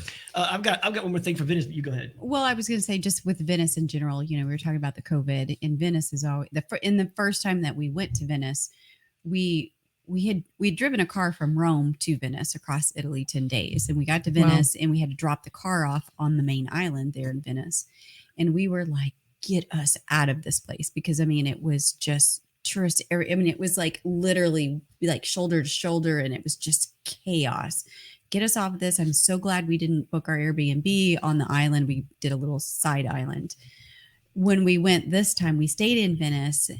We were a little nervous about staying in Venice, but it was glorious because there weren't all the tourists there. It was I was surprised how busy it was, but you can see by our pictures, like we were able to actually take pictures without a ton of just people there, and we were able to sidewind through the little get lost in the buildings and the canals, and you don't have Wi-Fi signal, you can't use GPS, so you just go, and it was really, really cool. Okay, so what she was saying with the GPS ties into what I was going to add into Venice. Is a little historical thing, but we're not afraid to go nowadays because of the phone. For all the hated stuff that we hate about our phone, you can't get lost. Right. We're old enough to remember stopping at the Texaco gas station to get the next state map to make sure where you go and unfold it, because it's never going to go back the same way again. Right. Okay. Then you stick it underneath the seat and forget about it. With GPS, we're always going to get back to our apartment, right? It's a Mark lot the more safe. deal. Yeah, it's a lot more safe. The phones didn't really work in Venice because of the buildings are like this. It is a rat maze. You would literally have to do breadcrumbs to get back to your apartment building, and it was on purpose. So historically, they made all the tunnels and everything look the same. And I've got a video that I'll share. It's on there. But if you're walking, you're going down an alleyway, right? And you look and it's a dead end. So you go on.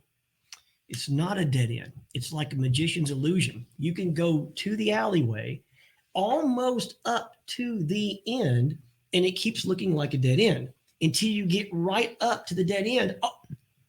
Oh, and the wall goes that way. Right. It's all on purpose for invading armies. Oh, yeah. That makes sense. They built the city purposely like a rat maze with all this intricate stuff. And the rulers of Venice would like have a law. I mean, they would kill anybody that drew a map, because the map would be smuggled out and an invading army would know where to go, right? So it was a tightly held secret. Where was the ammo stored? Where was the boat repair? So there wasn't any sabotage. So the city is built purposely confusing. And you, if you didn't have your cell phone signal or could grab it, I mean, the first couple of days were, and of course, we went right at the fish market, like all the same. Yeah. Like, wait, is another fish market? Wait, we were 10 steps from the water. Crap, where's the water? You're lost in Venice. Right. Sounds amazing in a novel, not good after dinner.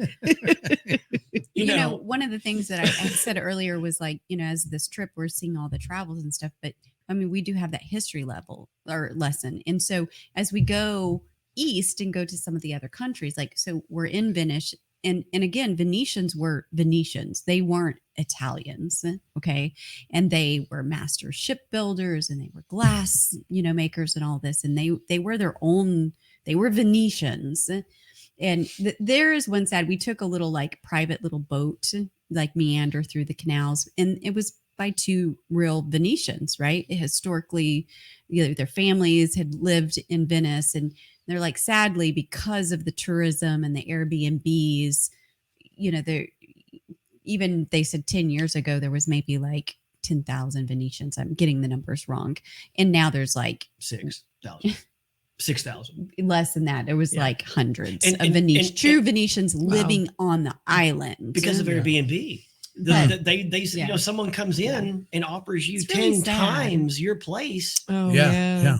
So an outside investor will come in and offer you 10 times. Just buy them up. You got to leave. Yeah. So actual Venetians aren't there. No, they're not. But you go back to history and you think about them building the ships, and they had their navy. And the Venetians tried to conquer parts of the world. Like when we were in Cyprus, they talked about, when you look at the history of Cyprus, because Cyprus was coveted from so many different like powers, if you will. And the Venetians actually attacked Cyprus and tried to take control of Cyprus for a very short period of time. And so it was really cool to go through, like we started in Italy and we learn all this history, and then we get to other parts, other countries of the world. And we're like, oh my God, this was here. Yeah. Like, like boom, boom. In fact, I'll tell you about the callbacks, but Venice itself, people don't realize how big it is and what it is. Like they have some canals. No. Take Springfield proper. So from when you come in off the expressway, all the way up to Kearney, over all the way to Sunshine, or down or whatever. Okay, so you're talking how many square miles, whatever, right? Okay, that's Venice. Now take every single road, make it water, and remove every actual road. You can only go by boat. There are no roads. They don't exist. If you're going to the hospital, which we passed, you're pulling up by boat. Oh, man. The repairs are done off a boat. Like if your house, the house goes right. There's no steps, and there's no landing, and there's no garden, and there's no breezeway. The water goes up to your first step into your door. Right. So houses that need to be repaired. They're pulling the construction boats, sheet rockers. Oh yeah, that was cool. We did. We saw. So during COVID times, and they're pulling up. A lot of people were doing remodels, and so we would see little boats And the pulley systems out Yeah. the Oh, third yeah. store window, and they're like pulling up, Saws and drills. Yeah, and- exactly. Or Yes. yeah, exactly. And then Or they're like, and then they're lowering it down to the boat in the canal. There's no road. If you want Back to know the how truck Venice up. is, picture Springfield and go where you want to go, just as you would on your boat Or on foot. or on little bridges that cross. Yeah. Yeah, The yeah. little whatever. canals. Yeah. I don't know if you guys have time. We need to take a break, but I think we should just do this different. I think we should do 5 or 6 of these, record them and release them. So there's like a 5, 6, 7, 8 episode podcast through our whole trip, because the stories that we've gotten to right now are anything compared to what we've. Yeah, we're this in is the our boring third part of the trip. city. Like we're in our Venice would have been. I mean, we've got 40 cities. We're a month Yeah. in. We're Yeah. a month in. I'm totally and we're down still. with that. Completely down with that. Yeah. That's awesome. Yeah. So let's take a break, and I think you should edit this. Hang on, I want to for say majors, one and thing. then release it just as a first episode and let people listen to it on the way to work. Yeah. Yeah. Because we've skipped some amazing stories already that are fabulous because for time, and people would, they're unique. It's totally worth being a series. Okay. You feel I think people so. aren't going to get bored? No. No. I think they would be more bored if it was 4 hours long instead of All doing one a sitting. couple of, Just release it like once every week, 2 weeks, 3 weeks, whatever. Yeah. Type of Whatever, thing. we can Yeah. figure that out later. Yeah. I do want to say one thing before we leave Venice, though, because this was the only time in 2 years that Russ and I have like been apart overnight. Because so where I work, I have a development team. I'm a product manager for a software company, and I have a development team in Bulgaria. And I had the opportunity while we were in Venice to go and work for not a full week, but 4 days in Bulgaria. And I went by myself. So Wow. I flew out and I went to Bulgaria. And then Russ he's like, well, I'm not going to stay in Venice this whole time. He's like, I'm going to take my little backpack. And he went and spent like 2 nights outside of Venice, just like taking a little train and so he's got some pretty funny stories too, where he was going to these little, like, just off the beaten path cities. But I will say, like, about Bulgaria, you really start to see, and even past that, like we went to Jordan, and you see that Roman Empire influence. Like, so here I am in Bulgaria, and the first afternoon we get there, they take the 3 Americans that are there, visiting the Bulgarian developers, and they take us for a little tour, and you're like, I just saw this in Verona because it's Roman, not Colosseum, but Colosseum. I guess you call Roman the Colosseum, but Roman Colosseums, Yeah, amphitheaters. amphitheater. That's what I was looking for. Like Right. you see like here they are built, restoring their ruins as well, and it's just And the architecture in general, Yeah. the Yeah. architecture in general, you start seeing yes, similarities absolutely, of all the absolutely. Roman influence. Yeah, And exactly. you know what, Dan? Two things, and we can take the break. But we inadvertently time traveled. Mhm. So when we were in Italy, we were looking at stuff 500,000 years old, and then we went to Romania, and we're looking at 1,500 years old, and then we went to Croatia and Dubrovnik, and 1,800-year-old castles, and then we went to Cyprus, and Cyprus ended up being Lazarus's tomb and 2,000 years old, and then we went to Jordan in the desert in Petra, and that was 2,800 years old, and then we went to Egypt with Abu Simbel and Aswan, and that's 3,500, and then the Giza pyramids, and your fourth. So we literally every week just went slowly back in time. Mhm. So you pass the Roman era, and then you pass you just keep working your way back to the Egyptians. But real quick before I forget, when she was in Bulgaria, and I did go out roaming by myself, I ended up in this, and we're gonna have to Google this, Terry. You're gonna have to get me right here. But I went to this small town, and this is the perils of travel, right? Right. It's amazing. Okay, you ready? It's amazing because I just went on the train, and I decided to get off at this town. Well, when I got off at this town, there was these 2 buildings. One was here that was a small museum, and one was here that was a huge, massive. I mean, the thing took 6 minutes of fast cable car ride up to the top of this mountain.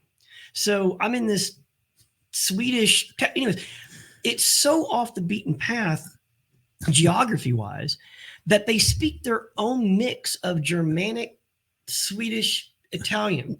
And I swear, this is so rude. Everyone sounded like the Muppet on Hurgy Blurgy Burning Right. Who's that? Who's the Muppet or The something? chef. The Swedish chef. The Swedish Swedish chef. chef, Okay, yeah. I couldn't understand the damn word you're saying. Here. Yes, but I tried to order some food, and they're like, "Would you like some tea with that and some bean, no?" I would like whatever you're saying. And you were still in Italy? Yes, but it was amazing. But I came back down, and there was a museum there, and these emotions that you get hit with in travel. Because when I came out, I was like, "Oh my gosh, where am I?" There was a find, a rare find. You see it all the time in your Facebook scrolls of the frozen man that they recovered from the ice glacier. And it's called like, he's like OZI or something, like the OZ man or whatever like that, right? And they keep him encapsulated in ice till this day. That's OZ this man. museum. So Google like OZ man, frozen glacier, Italy, maybe.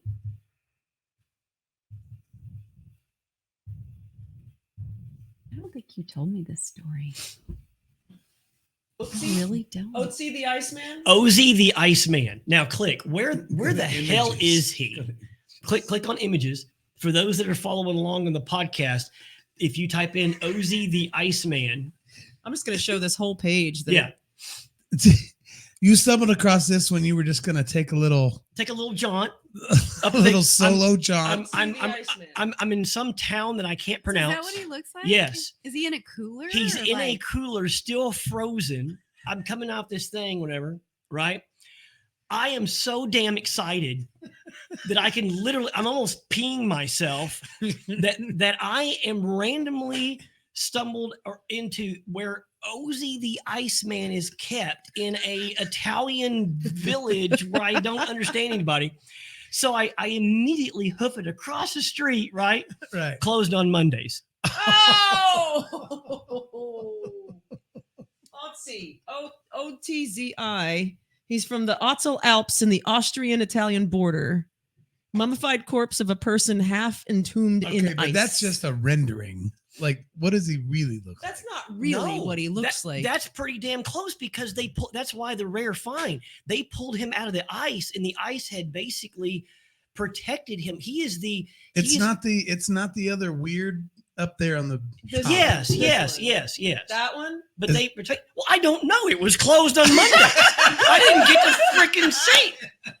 Oh, so this is him. This Yeah, must be he- him over here. Yeah, but Okay. they've got a. But he's so like for his age. Yeah, he yeah. is like. Insanely preserved. Yeah, they got like tissue samples. They He's got his knew arm facial all- hair. He was buried with like what was in his stomach, acid or That something. makes like a lot more you know. sense than that picture right there. Yeah. Like that's how he was But frozen. you can see Yeah, it was him. really you can cute. see this amazing architectural and science wonder Tuesday morning through Close Monday. through Sunday Oh my afternoon, goodness. 8 and 9 to 1. Oh gosh.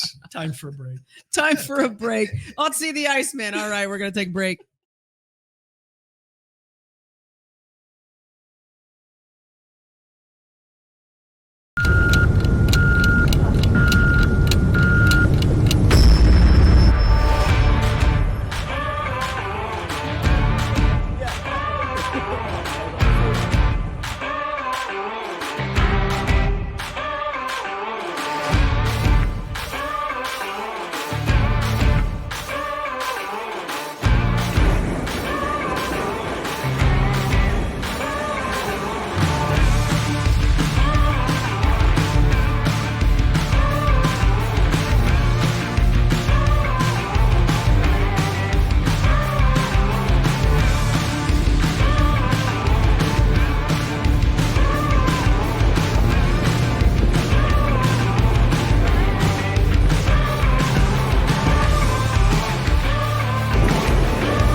All right, we're back.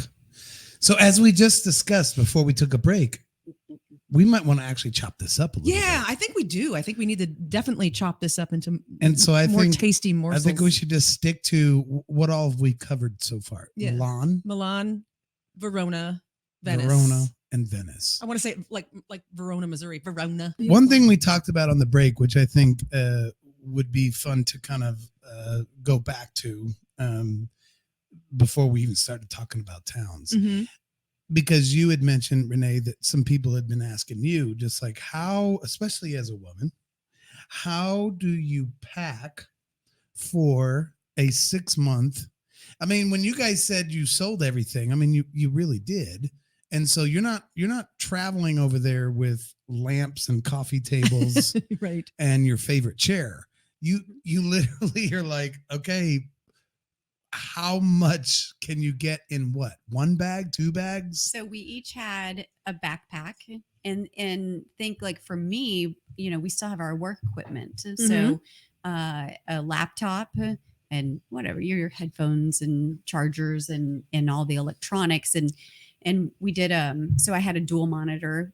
He had purchased a little sidetrack that was lightweight, and I just plug it in, so I have dual monitors. Oh, nice. So, Yeah. so the backpack really was more electronics and just I could stuff maybe my toiletry bag in there, or my makeup bag or something like that. But so we had a backpack and a carry-on suitcase. So it took a lot of planning, and obviously, from an economic reason, I didn't go out and like buy all new outfits. Right. I bought a few little pieces just like very strategically, Mhm. and so it started just, probably a couple months, like, okay, what are my favorite pieces? What's the weather going to be? Yes. We're in summertime. And so like the trip where we took the train up into Switzerland, it was cold and we didn't take jackets. We had no jackets, so you always had to think lightweight. So for me as a woman, and with carry-ons, when we did plane travel, we don't like to check our luggage because then you worry about losing your it. Oh, totally. losing Yeah, your luggage. You're definitely. like, I need to, it's not like in America they lose your luggage and they deliver it to your front door. Like where's our front door going to be? Right. Yeah, so we always carry on, and so then you have to think about from a woman perspective, lotion, hair products, shampoo, that kind of thing. Yeah. For him it was easier because he's like, I don't care, I'll just whatever they have, or I'll just rinse my hair and it's fine. Essentially 1 pair of underwear for 6 months. Right. Sure. So, I try to plan That's out a joke. outfits He's kidding. and stuff that you can mix and match and layer and that kind of thing. Mhm. No heels. We didn't take any heels. Now, I originally had planned. We never Yeah. take any heels. Just saying. Wanna Russ clarify- took his heels. wanna Russ clarify, grabbed his we heels. never Speak take for any yourself. heels. I had my So- heels. So, Clarify. and I had like a cute little black dress and 1 pair of heels that I'm like, oh, I'm going to take this. But then when it comes down to actually like packing, I know the night before we're going to leave, it was time for me to fully pack my suitcase, and a lot of stuff that I had planned to take, I had to weed through. I mean, it had to be, Yeah. okay, like 1, 2, or 3, what's the most And important? these suitcases are not big. Yeah, they're carry-ons. Yeah, they they're- have to They're- fit they're in your foot. carry-ons. You area. literally did not check bags. No. You Nope. only did carry-ons. Nope. We did on the way home because we were exhausted. When we finally came back to the state, we were like, screw No, it. we had like, one check the bag. backpack. Now let's go travel tips here. Well, and then get I'm back. Okay. going to. That's Yeah, what- that's I want to important. say this, like lotion, you can buy lotion over there, right? Right. So Yeah. I started with a little bottle and then I would buy lotion. Shampoo and conditioner is important to me. Not to just use the cheap stuff, that Yeah. kind of thing. And a lot of the Airbnb, I mean, you didn't have that stuff in Airbnbs Yeah. anyway. We weren't staying at hotels. Right. Bar shampoo and bar conditioner, like soap bars. Oh, really? That because it's not a liquid. Travel tip. It's Mm. not a liquid, and literally like a bar of shampoo and a bar of conditioner. I mean, I came home with it, Wow. but I only wash my hair like maybe once every 5 days Right. to a week. So I Yeah. wasn't washing my hair that much, but it goes so far because it's not, it's like concentrate. So yeah, What a that great that was a idea. good tip. And there's some really good products out there. Yeah, I was just gonna say I'm a dumb man who doesn't care as much about shampoo, but they do have bar shampoo that's the good stuff. It is good. Yeah, It's- and conditioner. It's not just the Yep, it is. And as far as I don't want to forget the losing the luggage. Mhm. I bought the Oh, new. yeah. I bought the new. I'm sorry, I'm forgetting the name. AirPods, or not AirPods, the- Apple. The Apple GPS trackers Yeah. that just came out. Yeah. Oh, take it, put it right in each hidden compartment in your backpack and your stuff, and then you just track it. So if our bags are going to be lost, I knew exactly where Oh, they wow. were. If they Yeah. if someone stole the backpack, Pro put a tip. laptop on it, I could track. I could literally run and track because Yeah. they have barriers to where if they go so many feet outside your radius, it sends you an alarm. So if someone grabbed my backpack, I would know and be able to, but it's hidden. So I'd be able to track. Now, what happened when I got there to this thief or whatever, still be a question. I mean, I don't know what, I don't, but that would be something that we would work out later. But, those Apple You would tell the trackers were amazing. thief, this is not on my spreadsheet. Right. This Give is me my not- backpack I didn't have back. this plan. It was hilarious. We would leave the Airbnb, and he'd get notices like you left your luggage behind. Endless. You left your Oh, right, so right, it right. works very well. I think reach over there and grab. Grab the our, the red thingy, yeah, this orange. So the orange thingy. so this just major travel tip. This is called Skyroam. And what it does is you do a worldwide plan or you do a USA based plan. But what it does is it turns any strong Wi-Fi signal of any major carrier or cell signal into Wi-Fi. So it has a cellular scanner built in, and if AT&T happens to be the strongest one in your region, great, it uses AT&T, and then it may switch to Verizon or whatever. But it grabs those cell signals. Sometimes, a unification of them, but it turns it into Wi-Fi for you and your devices. Wow. So we went. All those countries that we named. Even in where were we? Angola? No, where were we? With Montrose. What's below Croatia?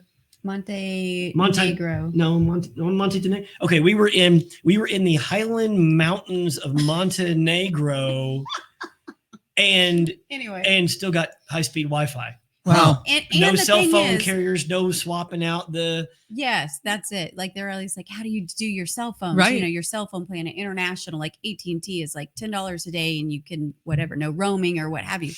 We maybe 10 times had to turn on that portion because we stayed connected to Wi-Fi. We make sure that it was charged, stick it in our bag, and we could roam and have full signal. Oh, that's amazing. So we could text, we could call. As over far as Wi-Fi. data goes, you go into your phone ahead of time and you go into the cell signal part and you just go app by app. Don't use cell, don't use cell, don't use cell, don't use cell. Right. And then you leave Wi-Fi on for everything. Wi-Fi is there or in your hotel, Airbnb, wherever you're staying, coffee shop, whatever, and turn your massive updates off for iPhone. And it sounds like, I can't keep track of all that. Actually, once you get that set, it's pretty easy. When you go into a coffee shop, you're like, oh, I'm getting coffee, free Wi-Fi, get all my huge updates, Right. keep the Wi-Fi here, and then you can keep cell on if you need it for texting or whatever. We didn't even think about it after 3 weeks. And WhatsApp.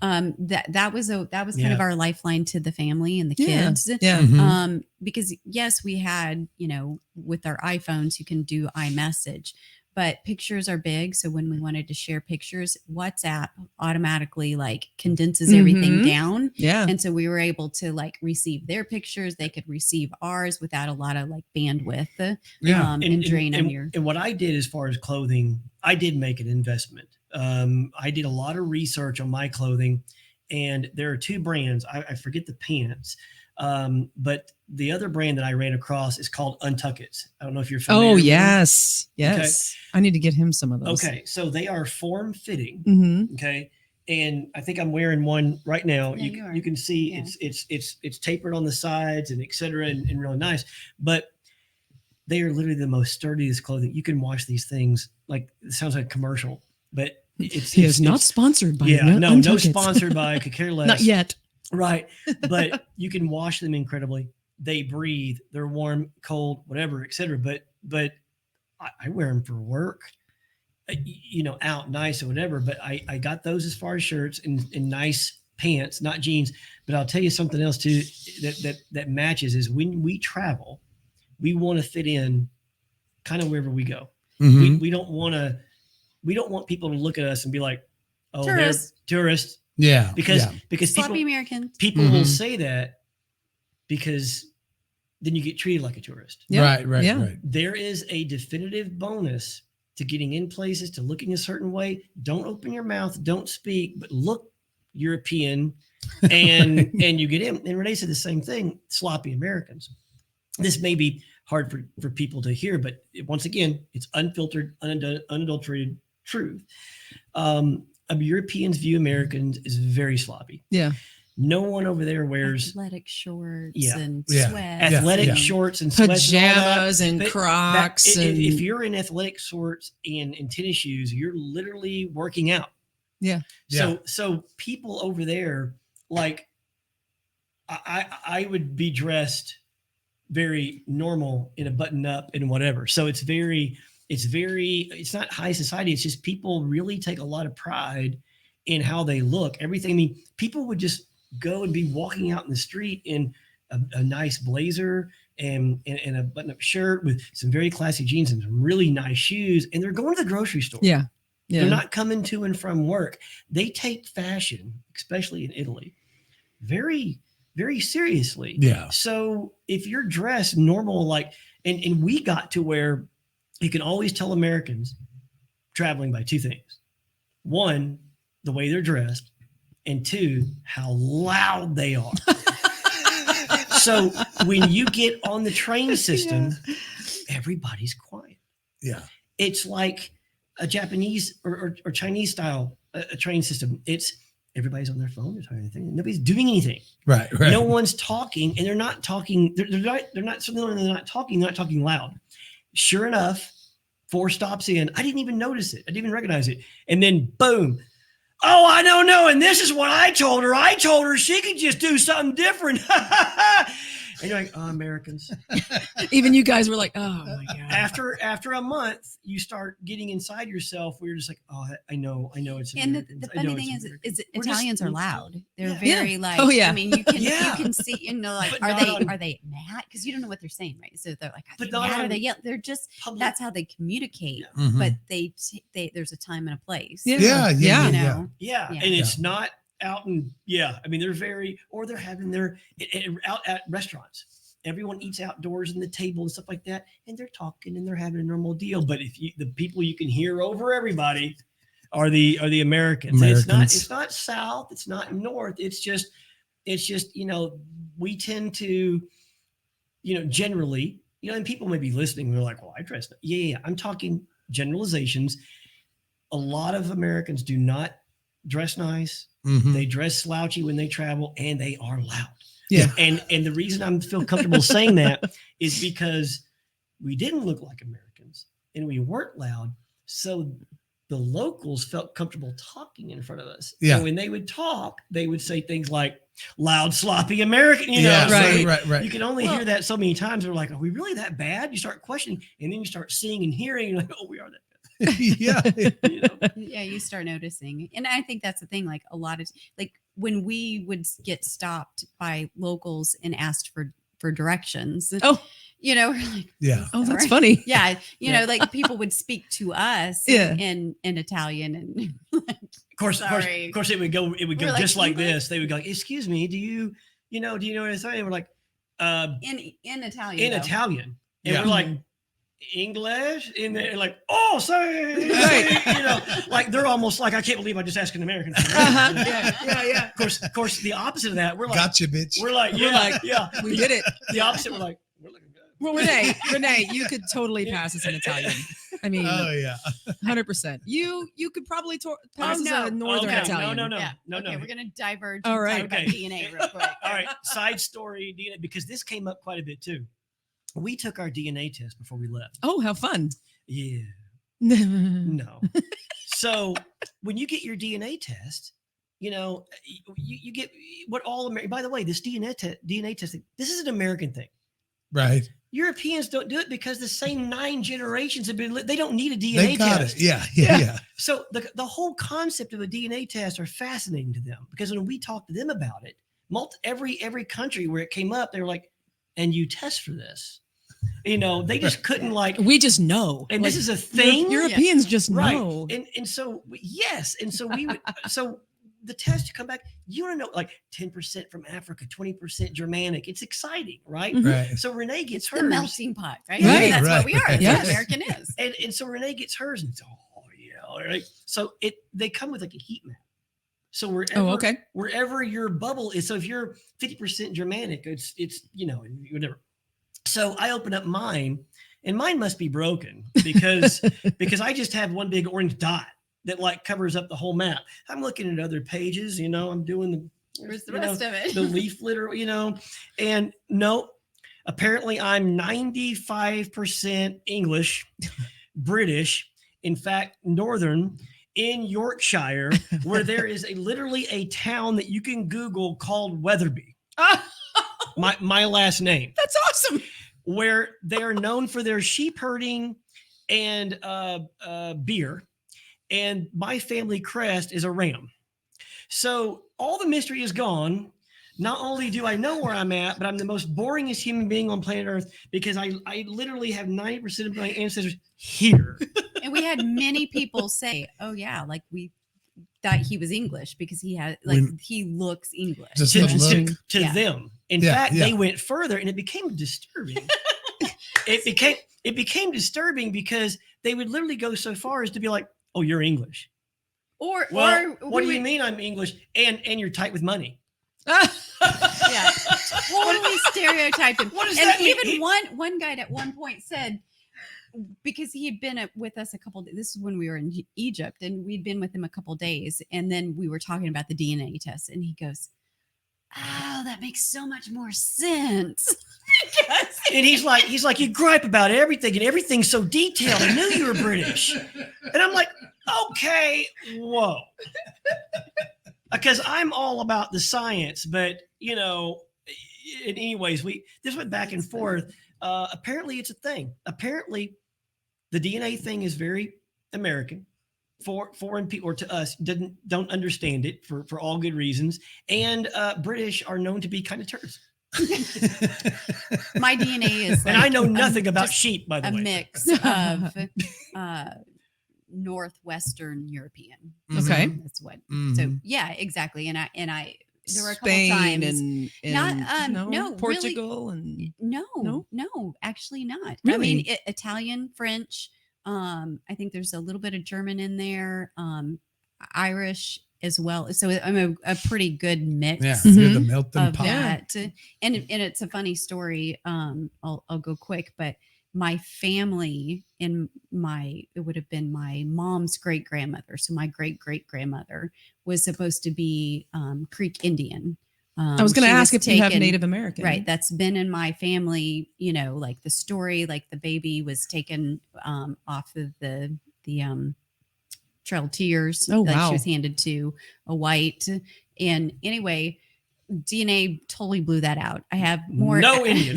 I have No American Indian. Zero at all. African and Asian. Wow. Okay. African and Asian, which I think then obviously gives that like Zero Indian. zero That's Indian. funny. No one So owned an Indian motorcycle in their family. Nothing. So I was No like, Indian. Mom, this doesn't make sense. And Mhm. she's So like, well, what maybe can DNA test do for you? yeah, Oh my gosh, that's funny. blow up your family history. But That's anyway, I'd love to do it. We need to do it. Well, one of our favorite comedians, Bill Burr, he's got a whole bit about just like he hates these things because he's just like, are you really fucking sending your saliva to the internet? He's like, why don't you just I give him know. permission Yeah. to build the robotic version of you in the future? He's a big conspiracy theorist kind of guy. But he's like, don't send your fucking I know saliva to the internet. So it's future. I know you're at this, and we're so off the realm of Oh, travel yeah, now. that's all right. That's That's awesome. all right. That's awesome. But the what was the Golden State Killer? Yeah. Mhm. Okay. Yeah. They found him by non-detective means. They had given up on that case not given up. It was always dormant. Okay. It was but- cold for a but- long Just went time. cold. Yeah. Right. But they had some DNA that was kept from the crime scene where technology had come up where they could get something from it. Yeah. But they didn't know what they were getting from it. So Right. they just ran it on all open databases. Well, they ran it up against all DNA databases of anybody that had given their saliva or whatever. Right. And, Saliva Saliva. over the internet. Salavia. I'm British. Now Let's do it, Chief. Italian. Now I'm back in Italian. I'm a French, Italian, British. I don't know what country I am. So anyways, one of his grandchildren, I think, his descendants who had went to the DNA thing to figure out where they're from. Right. Totally. They got a partial hit. They got a partial hit on that guy. Went back, dug in the trash or whatever, and then nailed it. Yep. So I guess it's a good thing we're not serial killers. So Totally, no, right? But Or related to him. But my grandkids, because I'm now in the database, my grandkids, kids are never committing a damn crime. Don't do it. Because Don't do it, kids. Because Grampy, so I look at it as a deterrent. There you go. Grampy. I'm actually keeping my future grandkids away from criminal charges Right. because Grampy decided to give up the damn DNA 9 centuries ago. Now I can't go 9 out centuries. and do a lift of a car or a hypercar or a floating transport, whatever the hell is Or there a by damn now. jetpack we're Yeah. supposed to have. So I'm doing it as a service, Right. Yes. For No, my Yes. lineage. that's Totally. So- respectable. Yes. So what's the other Respectable. 5%? If 95 was English. I don't even remember. I was so upset about the English. I mean, since we're off record, probably African American. Is that not? She's laughing. Is, Why is she laughing? Anyway. too long. So How funny. So, anyway, has nothing to do with travel. But We are so off the rails. it's still fun because you traveled all over and you probably went to some places. Well, you didn't go to England this trip, but we did not. We did But now the town of Weatherby. Mhm. Oh, you think got to spell go. it. You We gotta go there. go. Yep. You gotta go. I googled it. There's a bridge, I might even want to go with you. and there's. I mean, how do you not know exactly where you're from? Yeah. and not want to visit there. Right. Sure. In Yorkshire and whatever. Of course, I did the whole. Everybody wants to be linked to somebody famous or some historical infamous, whatever. It doesn't matter. So I did the whole whatever. There was a really, really, really famous barkeep around this town A that was famous known barkeep. to brew the best beer for like a century. Huh? That's it. That's the best I got. That's it. So that's it. That's and sheep. Lots of sheep. Lots of So- Lots sheep. of sheep. Lots of sheep. Well, there's a my maiden name is Pugliese, very Italian. Yeah. And there's a region in Italy in the heel of the boot. It's called Puglia. Yeah. P-U-G-L-I-E-A. They And- have the best food. See, and Best I food. that's my whole life. I was like, oh, that's where I'm from because that's where I name from. Well, yeah, that's true. But then I didn't do any DNA, but my uncle did, and he finds out that we're Ashkenazi Jew, and we're from we're from Calabria, and like our families mingled, Are you and serious? somehow there Yeah. was a Pugliese thrown in there, and like okay, awesome, cool. Right. So I want to do the DNA to like follow got up on to. that. You I gotta do have it. to Well, do yeah, that. because when a lot of the Jews were trying to run From Hungary. We were Right. from Ashkenazis Germany from and Hungary. all those things, a lot of them went south, Mhm. and so there's a lot of Italians My that have grandfather's huge side. Jewish and German and Mhm. all that kind of stuff, sort of all mixed in Yeah. there. Just a lot of people don't think of, they don't Yeah. realize that. Yeah, that Yeah. probably, that probably It's a great. how it happened. Mhm. Yeah. So, Well, I think that's very European, right? Like when you think of the land mass in the different countries, it's like a state. yeah. Here, Yeah. and that's the amazing part. And while we did spend 90 days in Italy originally, when we went to this, we're like, oh, we can, do Germany, we can do Ireland, we can just do, because it's all connected, and it's like an easy, quick little plane flight over Mhm. or a train, but because of COVID, Yeah. like we don't know what the rules are going to be Right, moving right. from country to country. Mhm. So Yeah. anyway, Well, but- and let's talk about the trains. Going back to travel, and the cost, et cetera. We'll intertwine this, but we want to eventually one day. Our goal is to live over in Italy, and we. Renee's job and stuff is still a long way to go on that, but one day a retiring kind of thing, but we love to travel. It's a passion.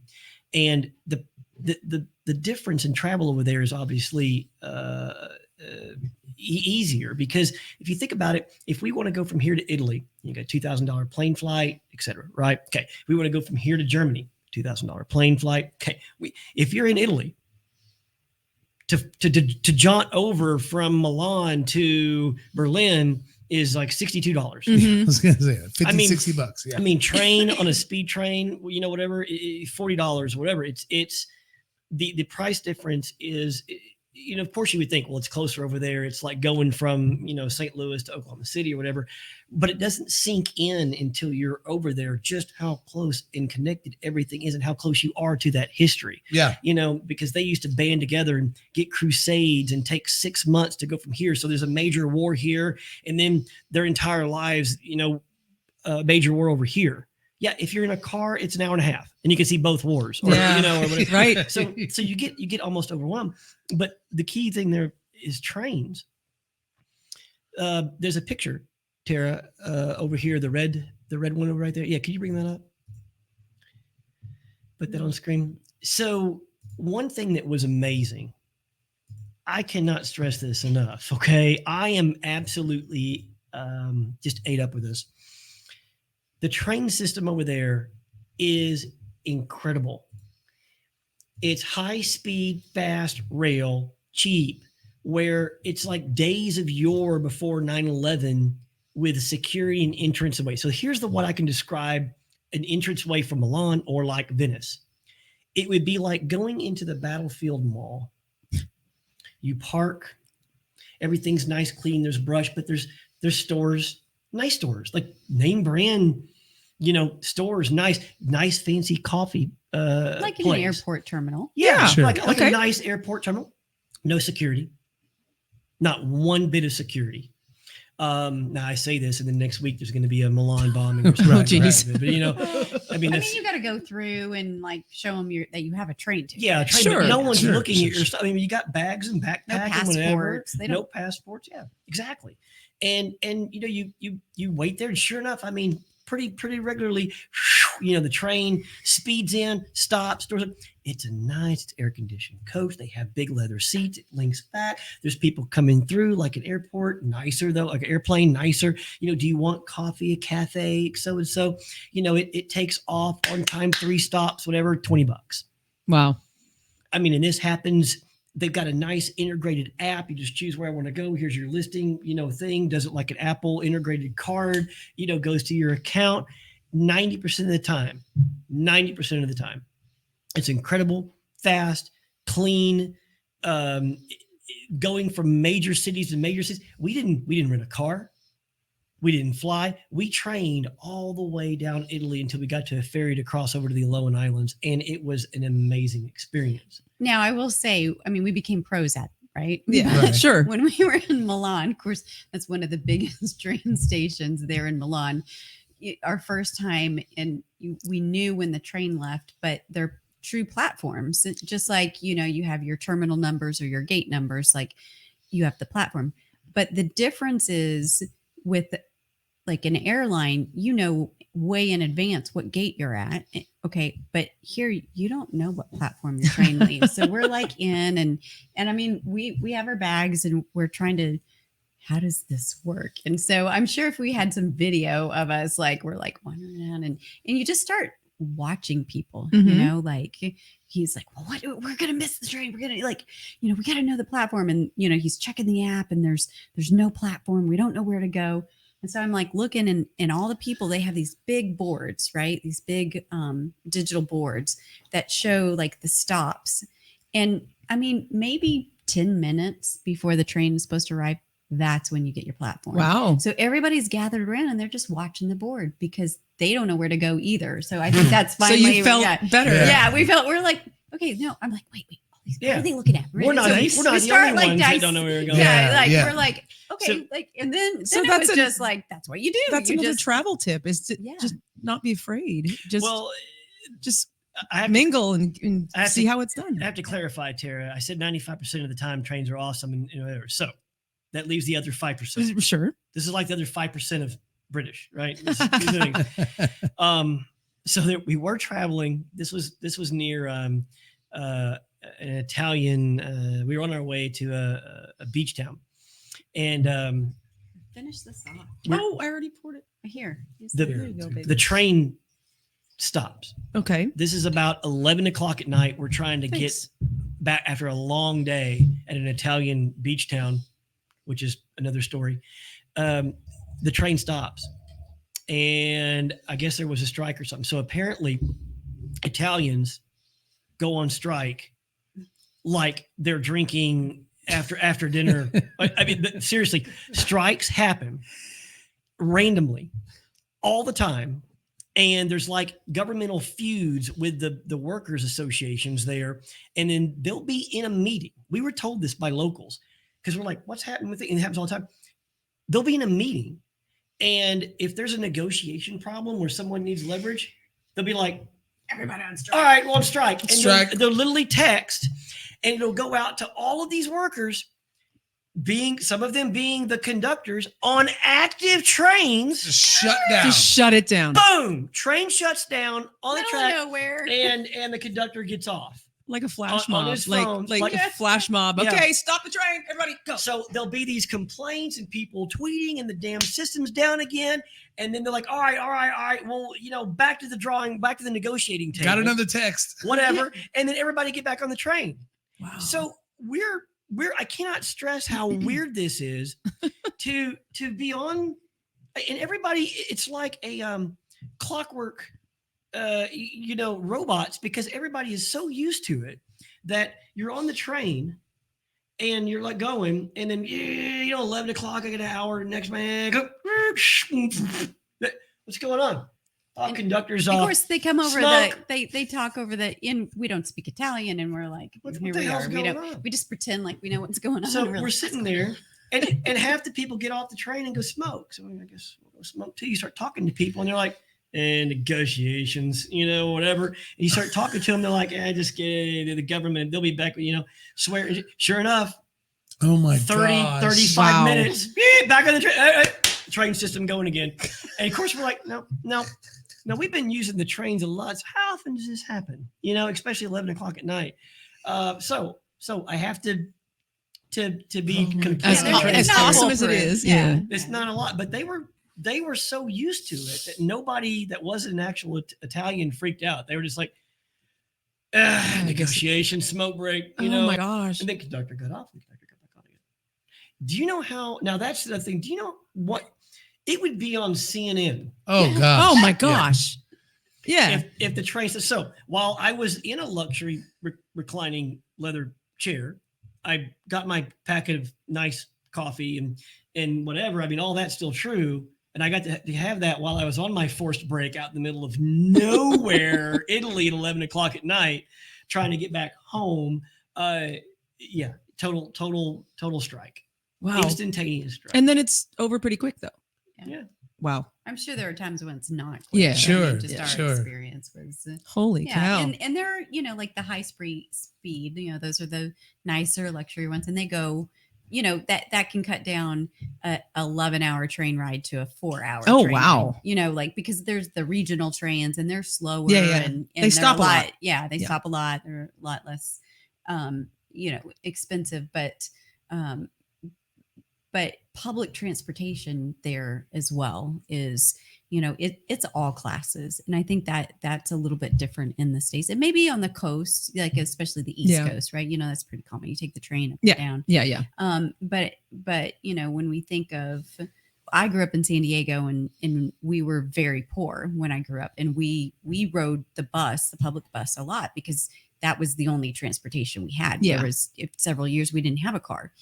But this is all classes. I mean, public transportation, people, like I ride my bike to the train station, probably miles. They get on the train with their bike. They Mhm. get off with their bike. Like it's just the way of life. And Yeah. for us, that's what we, like our step counts. You should see our step counts. Yeah. I bet. We got to the point, like when we started in Milan, we're like, that's like in a 30-minute walk. It's a mile and a half, but it became nothing for us. Mhm. Like, Yeah, we would like, let's how give far a- is that? Like, oh, we can walk 2 miles. It's Mhm. no big deal there and back in the morning. Yeah. And it became just, and we never have felt like healthier even in our Yeah. lives. Let's from give the a range. food and the, When we were, you said step counts. Let's define that. And I know it's embarrassing on us a little bit on the beginning, but when we were going through COVID and you're quarantined, you really can't go or shouldn't go anywhere, right? Okay. Right. So we were working in the apartment in Tulsa, and I mean, we had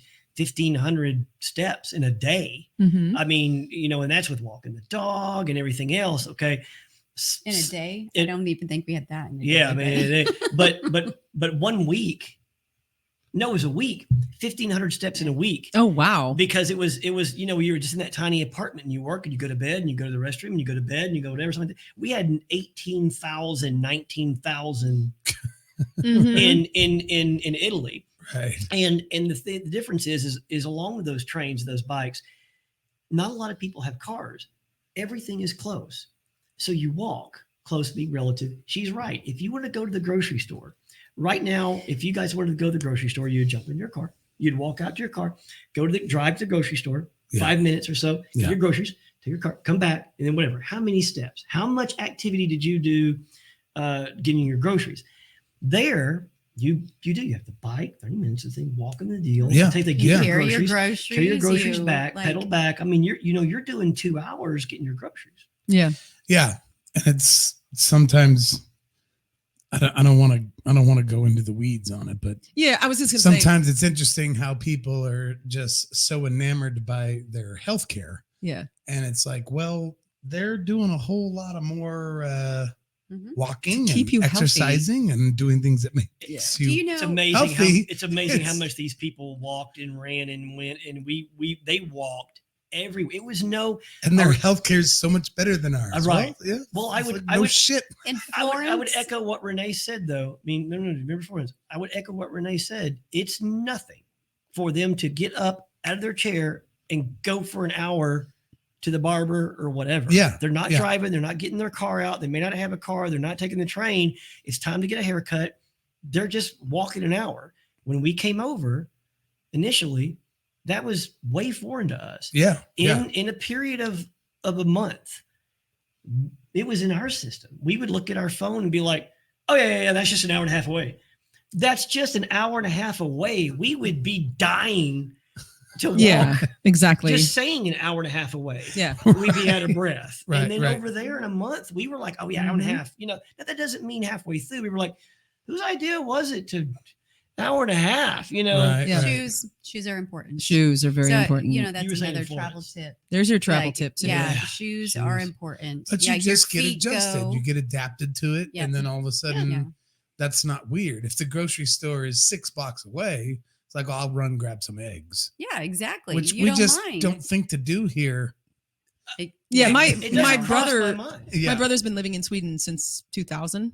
And so it's exactly the same way there. Mhm. And what the thing is He instead doesn't of own a car. he doesn't have a car. He had a car for a short period of time because he thought he Isn't needed it one. amazing? Yeah. But then he got rid of it. He hasn't had a car in 15 years ish. And he takes the train everywhere.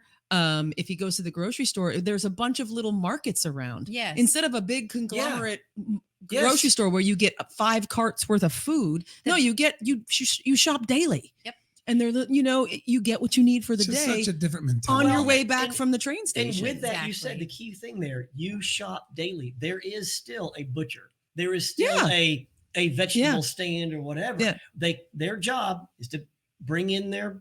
It's like if the whole country just used farmers markets. Right. And they got- Exactly. And Yeah. we got told by a couple of, correct me here if I'm wrong, we got told by a couple of local Italians that Walmart has tried several times to come in hard hitting into Italy, Mhm. and they have been ran out, closed, non-profitable, or just kept it there just out of to say they can't some kind of thing there because it doesn't fit.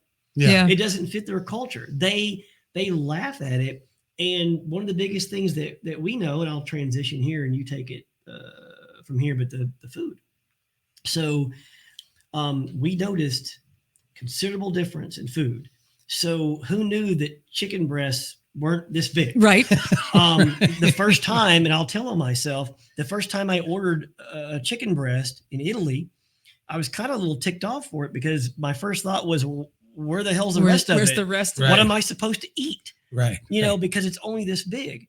The vegetables, fresh, the meat, fresh, the whatever.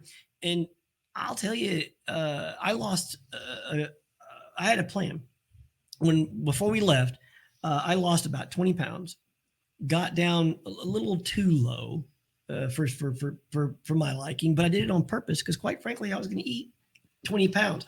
Who can be, I was planning ahead. Who's going to go to Italy?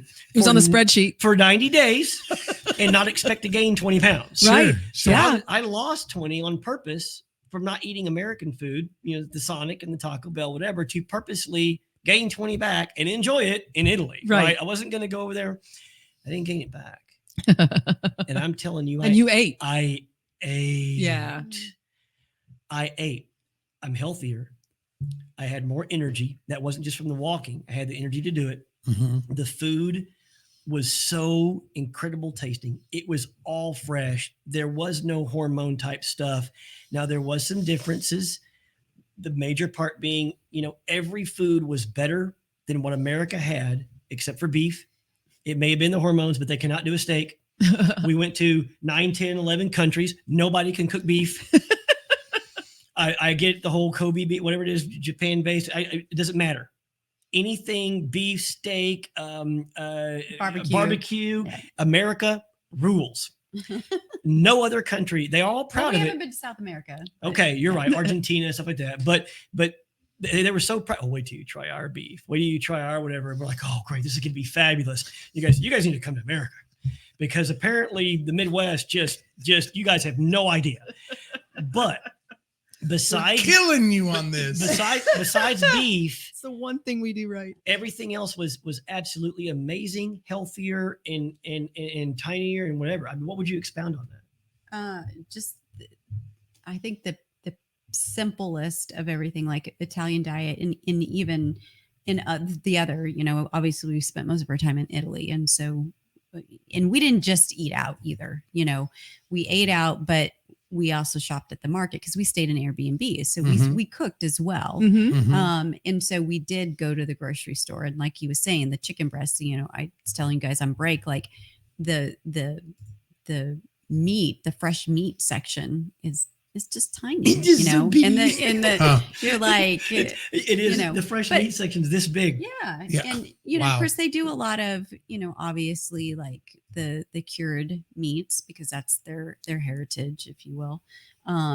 But the quality of that was just amazing. And that was our snacks too, like our snacks because of the work schedule. I started work in the afternoon and worked till like midnight, something like that. So we didn't get to go out for dinner a lot. So it was either we ate lunch somewhere or we whipped up something, and we would buy a lot of the cured meats and the cheeses. Oh, I mean, and so just to have that diet on like cheese and cured meats and even pasta, and pasta is the you've said this before, it's like it is the star of the dish. And, here we're like, oh, we have pasta and it's all the same, right? It's just a different shape, Right. Yeah. and we throw a bunch of stuff on it. The sauce here- is the additive. The pasta is just the base. yeah, like the sauce is like the frosting, and like they take pride and that was we can get into this later when we get into like bologna and stuff because we took some pasta making classes and some fun. food Yay. classes. Yeah. Like I've rolled out green lasagna noodles and made a homemade lasagna From scratch. from scratch. Yeah. When you And say it's- from scratch, mean and it- from it- nothing existed. and And then there's lasagna. it's literally simple. Obviously there's art to it and it takes practice, but it's so simple.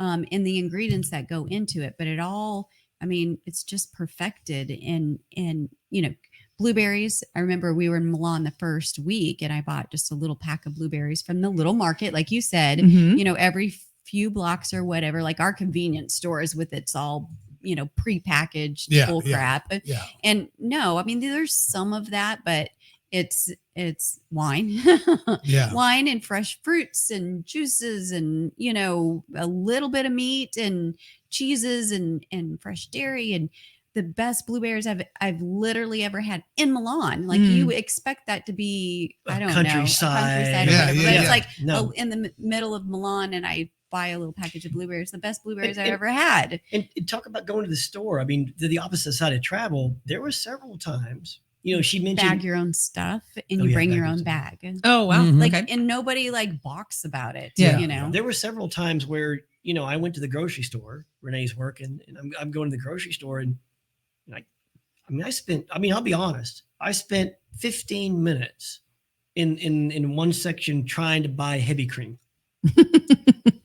Couldn't make it out. Couldn't use my phone translator. Couldn't find it. The milk doesn't look normal. Yeah. Right. A lot of their milk isn't in jugs like we have. 'Cause we buy in gallons. They it's don't in- buy Yes, in no, they gallons. don't. they buy cartons, so it all look. It was like the same. Am I buying? So I'm looking at it. Those little Am milks I- you get in school. Am I buying milk? Is this cream? Is this sour cream? I can't read. You know, when Is it yogurt? Is it Could be yogurt? Yeah, yogurt. It was on another section. I mean, I was like, 15 minutes. Where the hell's the heavy cream? You know, Right. I just need it for some Alfredo, whatever it was. And you know, it was a little. There were moments of. It wasn't like we just walked into Italian grocery store and be like, okay. I mean, it was a hell of a trip. I mean, but the Italian groceries aren't big. They have to use the spaces available to them. So there's elevator, like in Rome, actually. There's a small, you know, grocery store. And you're like, well, this thing's tiny, but actually it's multiple floors. And so you go down the elevator and what section am I Wow. in? It's very. I mean, if you're stressed out about those things, you know, it's going to get to you. Yeah. You know, right, because right. you're used to your grocery store. Like Yeah. you don't realize how it's just a grocery store. How Yeah. difficult can it be until you're 40 miles or, you know, walking around, Yeah. Yeah. you know. Pharmaceuticals is the other thing, like a pharmacy. You cannot go and buy Tylenol, Yeah. ibuprofen just at the grocery store or Right. even in the airport. You know, you have to go to a pharmacy and you have to ask the pharmacist for ibuprofen. Wow. For And- ibuprofen. Yeah. And they give you not a bottle of 50, they give you a little package of 10. Mm-hmm. You know, I mean, just like You're like, I that. take 4 at a time. Well, I- and you know what? We Like- joke the pharmaceutical companies just haven't got their hands as deep in the pockets of those politicians yet. Yeah. Well, it's funny. Tara mentioned that her brother lives in Sweden, and whenever he visits, his big thing, like he's super excited, Two big things, but yes. is he'll get an Advil bottle that's like this big. He puts it in his suitcase See? and flies it back home. He's like, you cannot get this shit. Yep. And he loves those big giant. And they you know, But we last pop a them while. like candy. Costco's- We can buy it. We can buy them in the Costco gas Costco station. style. And Yeah. the other one is underwear.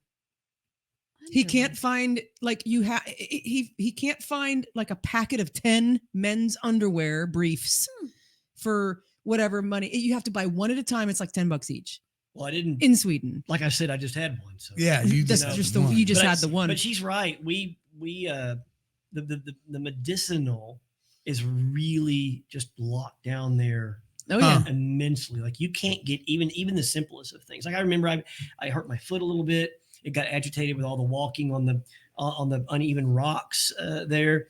And, Concrete Yeah, the stuff. concrete. And I went to go like, oh, that was when it hit it. So like, I'll just go get some ibuprofen. Mhm. No, you won't.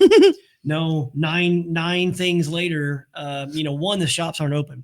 In Italy, they'll just close at 2. Right. There's not a second part of that story. Right. They just close it. They too. just, and they may not come back. There's no sign. It says they're open. The little map thing says they take a break. Maybe they need to go do some Go shopping. home. Yeah. You know, maybe they need to Right. go to the grocery store. True. You know, I mean, Right. seriously, they're just more. The whole country is completely lackadaisical, and from a tourist chill standpoint, you know, where you're not getting on the crazy rail and all that, that's a plus. Mm-hmm. You get both sides of that coin. You need an emergency service. You need whatever. You need something to be open. I may Yeah. or may not be open. You know, your plans may need to change. Yeah. So you know, but they're all nice about it. Where were we? Was it in Florence or Milan? I just don't want to miss Milan. Was it in Florence or Milan that we got drugged into the subterranean basement that was a nightclub starting out where we were the only people there, and it was awkward because it was the half striptease people that were on stage? Oh, Was that Milan or that Florence? Was Florence. Okay, we'll get to that in That's Florence. Okay. yeah. We'll get to that in Florence. I didn't want to miss Milan. That's Great. another story. It was a burlesque show. Nice. Okay. It was a burlesque Yeah. show underneath a really nice restaurant. a burlesque. It was. Have you ever been to a burlesque show? Many. Okay. We went to one in It was Denver that fun. was absolutely fabulous. This was not a burlesque show. This was what we call as travelers. It was about the Weird. size of this room. It here. was So it awkward. was Right there. very intimate. Right there. Very intimate. A It very was- intimate it was burlesque intimate. show. We're the only people there. It was new. They were trying to get a nightclub going. The guy drug us down there after the restaurant. This amazing burlesque show that's going to happen in this brand new hottest club in Florence, and we're the only two people there. There are two chairs, and the stage is 1 inch in front of us, and there's a burlesque. So it was literally It was 15 two minutes girls. of like, two girls in burlesque, like. And we're like, I mean, you couldn't get away from it. You couldn't not look. You couldn't. We were the only ones there. We couldn't leave. Do you leave? You know, it was like, do you want to drink? Like you. It's just do you- constant. do you want to I drink? enjoyed it. I feel like we're close He now. was like, Are we close? weirded enough? out by Do you it. want to drink? But you had a good time. It was because it was different. It was Different, it was yeah. 20 intimate. solid minutes. And these Like- girls, these two girls, like, I mean, You're like- they had different shows and they had their outfits, and you could, like, I don't know. I appreciate. Can I get you a shot, or are you thirsty, or do you? When's the last time you had an exam? Can I help out? All right, are you done? Yeah. Okay. That was Florence. Gotcha. So we'll get to that. We'll get She to that. smacks her ass, and you're like, "Oh, what the fuck?" it was something. It was not the hottest club in Florence. Oh, So, but there was 80s music. But that's what they. there was 80s music. More There was 80s 80s music. music. Holy hell. Right on. So, more about food. Yeah. So while we were talking about food a second ago, I showed some pictures. I didn't tell you what I was showing. okay. But I stopped on the one picture that I have questions about, and I'm not sure it was Italy. You have to tell me whether this was Okay. in Italy or not. And it's this one that got so many comments from your folks in the group. Now that's just squid. I know. It's just squid. Was this in Italy? calamari. Okay. Yeah, it was Italy. Yeah. All Yeah. right. So here's the difference in. That's calamari. it's Yeah. calamari. I had shit that looked like that in Seattle one But time. were these guys alive? No. They I were mean, at boiled? one time. Well, I know. No. And they were just at weren't one breaded time. and fried. Now That's we what did we're used eat. to. Now They we were did breaded and eat. fried, but- Well, okay. So calamari there is the seafood there is generally bigger and fresher. Now those calamari were gummy. Those were more chewy beef jerky style. And that's the whole animal. Yeah. Like, that's the whole animal. Yeah. That you basically just popped them in and chewed around a little bit. But what was it? What was it that we ate? Chewed that was 'em- I live? don't- Chewed around a little bit. I don't want What to was chew it? around a Squid. little bit. It's like What- eating a rubber band, right? What was I mean, it it's squid. what Like, was it that we ate that was live? Wasn't there some stuff that was live? Oh my god! Did you eat? Well, live when you shit? went on your Oh, little geez. side trip from Venice, you had the ink. Oh, that's what it was. That's not that. No, look at another picture. Just go back to the You know, to when he the- missed the the- Iceman. yeah, on his Yes. Yeah, on solo- his little adventure. um, The reason why he picked out this go town. to the blue plate there. Is it the blue plate? No, right. Just to the right of the other blue picture. plate right there. Right here? No, No, right here. there. Yeah, try that. I don't know if that's it. If not, we'll just move on. No, go back. Are you in I don't Milan? Are you in think. Milan?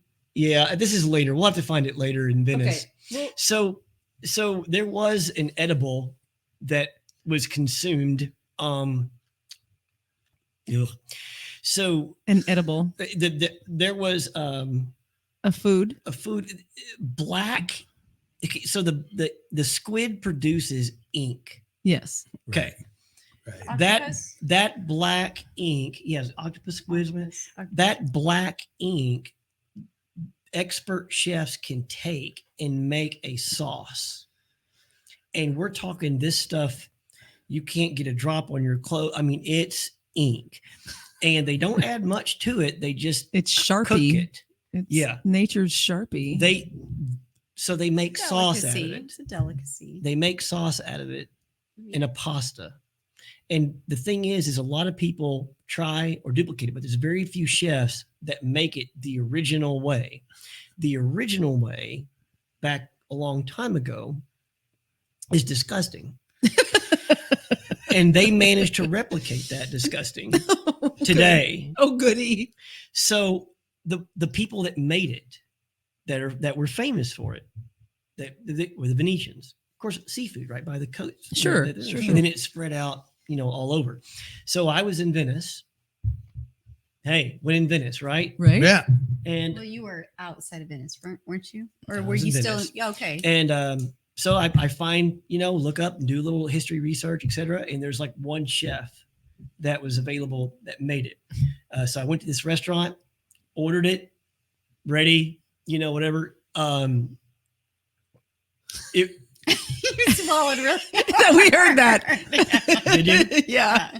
And you're far from the mic and we still heard it. I'm reliving this moment because what happened is I took a bite and it was bad. It was An acquired taste. yeah, it was acquired by that's what it was acquired by. But I was done. With one bite? It was pretty hard to get down, right? It wasn't the taste of licorice, but it was like if somebody melted licorice into that like kind of half tar mixture. Yeah. That's what you're getting. So it had a weird consistency as well as taste. But I'm like, hey, I'm here, I'm eating it, whatever. But I have a bite. I've done my deal. I've tasted it. It's bad. I've had the original black ink squid from the Venetians. I don't like it. It's terrible. It'd make me. If it But ate too you much did of it. But I did it, and I did it wholeheartedly. But I am done. Which, if you know Russ, I don't he's- taste. He Sure. doesn't go out of his Yeah. food box So, very so often. I'm done until the chef comes out Uh-oh. and purposely wants to eat with me, thanking me for being the few people that come in and appreciate the old The original cooking of the Venetians. Because no one ever orders this. Because no one ever orders the Oh. language. He brings out his plate I was going to say, did he bring out more? because he cooked it together in the same pan and sits down and asks if it's okay to meet with me and talk Italian food. Yeah, let's do that. So he comes out. I have to sit here and eat this pasta because the chef is literally like, is like, what do you think? What do you think? What do you think? Amazing. Isn't it amazing? It's great. I love it.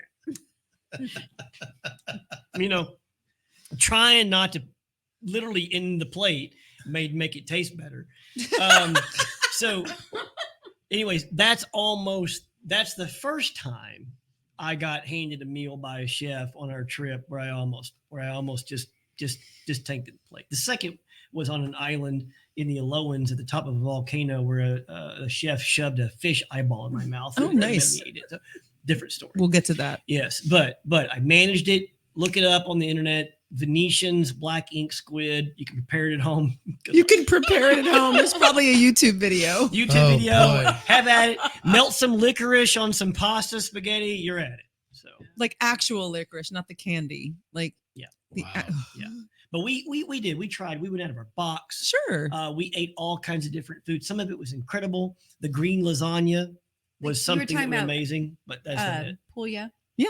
Yeah. And so we were in Milan, actually, Oh yeah. and we stopped. I mean, there is fast food. You see the McDonald's, you see Okay. the Burger King, Yeah. things like that. But more fast food is still like their version of fast food is Yeah, still yeah. real food. You know what I Right, mean? right. So we stopped at this little place for lunch in Milan, and it basically it's this beautiful little, like, think Hot Pocket, but like Oh, that doesn't do I it mean, justice. Right. No, right. I'm just saying, like it's this The beautiful way little it's pastry. Yeah. you know, With goodness cheese inside. and some Mm. meat, and we're Butter like, melted we're in like, it. yeah, we're Mm. like, okay, well, sure, we'll try that and that, and a lot of these little, I mean, of course they have real bakeries and stuff, but a lot of the little food places, whatever, they're not. I wouldn't call it a restaurant, right? Because it's literally just a little food. I mean, it's this wide, and they pre-prepare everything, so you see it behind the window. And when they run out, they're out. Mm. You know, so you're like, okay, well, we'll try that and that, and then he reheats it for you, and he brings it out to the table. You know, you're out on the street in Milan, the buses are going by, and we bite into that, and we're like, oh, what is this? You know, and there is a beautiful name for it. But anyway, he's tells us, you know, well, this is from it's really a dish from Puglia. From Puglia, which Oh. we're in northern Italy, and it's from, you know, South Italy. He's and- bringing the delicacy to northern. Nice. northern Italy, and Cool. it was. Oh, It was one of the delicious. best things we've ever had on the whole trip. I know it sounds a buttery I don't think we hot even took a pocket, picture of it, but it was so unique because we never had any. It was like you know those top 5-star chefs. They take the pastries and they air blow it up and stuff. Yeah, you yeah. know, and it's got butter It's like melted on different flaky layers, Mhm. and you get excited about a hot pocket, but it's the most amazing 5-star hot pocket you've ever imagined. and we mentioned it to somebody else, just iconic. You know, they're like, well, have you tried any food here? You know, we talk to the locals, we talk to everybody. Yeah. And they're like, yeah, what have you liked? And we're like, well, you know, We had this. I had this one little thing. He's like, oh yeah, from Puglia. and so even in Italy, this is like a delicacy. Wow. You know, like whatever. So we'll have to look it up or text. What was in it? What did it taste like? Mine was like a hot. Mine had Was it like prosciutto. pizza-ish? Well, like, mine was prosciutto and 3 different kinds of cheeses and 2 different kinds of butters. I know that. That's what was in mine. Yours, I don't remember. But it was like It didn't it was truly matter. like a hot pocket calzone mix, but done in that puffy pastry. Mm. that fancy smancy that shit. fancy smancy pastry that 5-star chefs do, where it's all crusty, blown up. you know? Yes, yes, So yes, if a yes. hot pocket married a calzone, it was prepped by, you know, who's the Las Vegas chef that's so famous, who has his own plates and stuff. Yeah, Emerald. If Emerald did a wedding ceremony between a calzone and a hot pocket, that's what we ate with butter. But That sounds amazing. so to finish up the night, though, got one more story about Milan. Good. Okay, I want to hit this. It's about the Last Supper.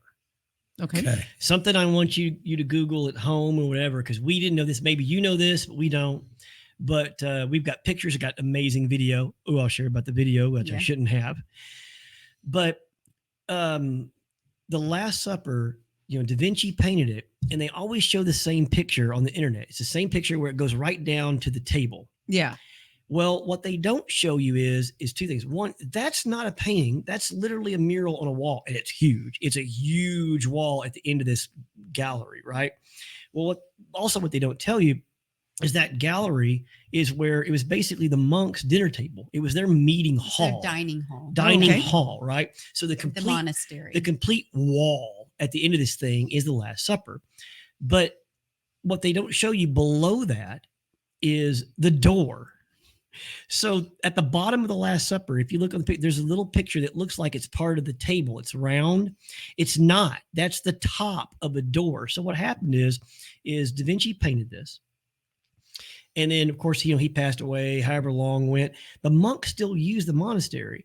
Well, apparently this pissed off Italian monk cook, you can just imagine this guy, right? Every day he's in the meeting hall having to go around this wall to the cook 1,000 times a year. Yeah, yeah. He has to go from the meeting hall to the kitchen, to the meeting hall. Finally, this pissed off Italian, I can't take it anymore. I'm building a door. So he builds a door through the bottom of the Last Supper. Through the bottom of the Last Supper. Now, eventually, they realized that this Da Vinci guy might be pretty good. And at that point, they stop the whole doorway thing and block it up and mix it all up. And they don't allow video in the place. I didn't know this. The tour that we went in with, they take you in blocks and segments. They forgot to mention no video. So I go in and I'm videoing all around, and I get like hand tackled by the Italian, security.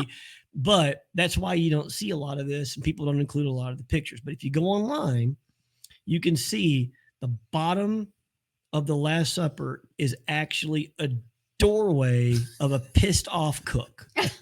It should be.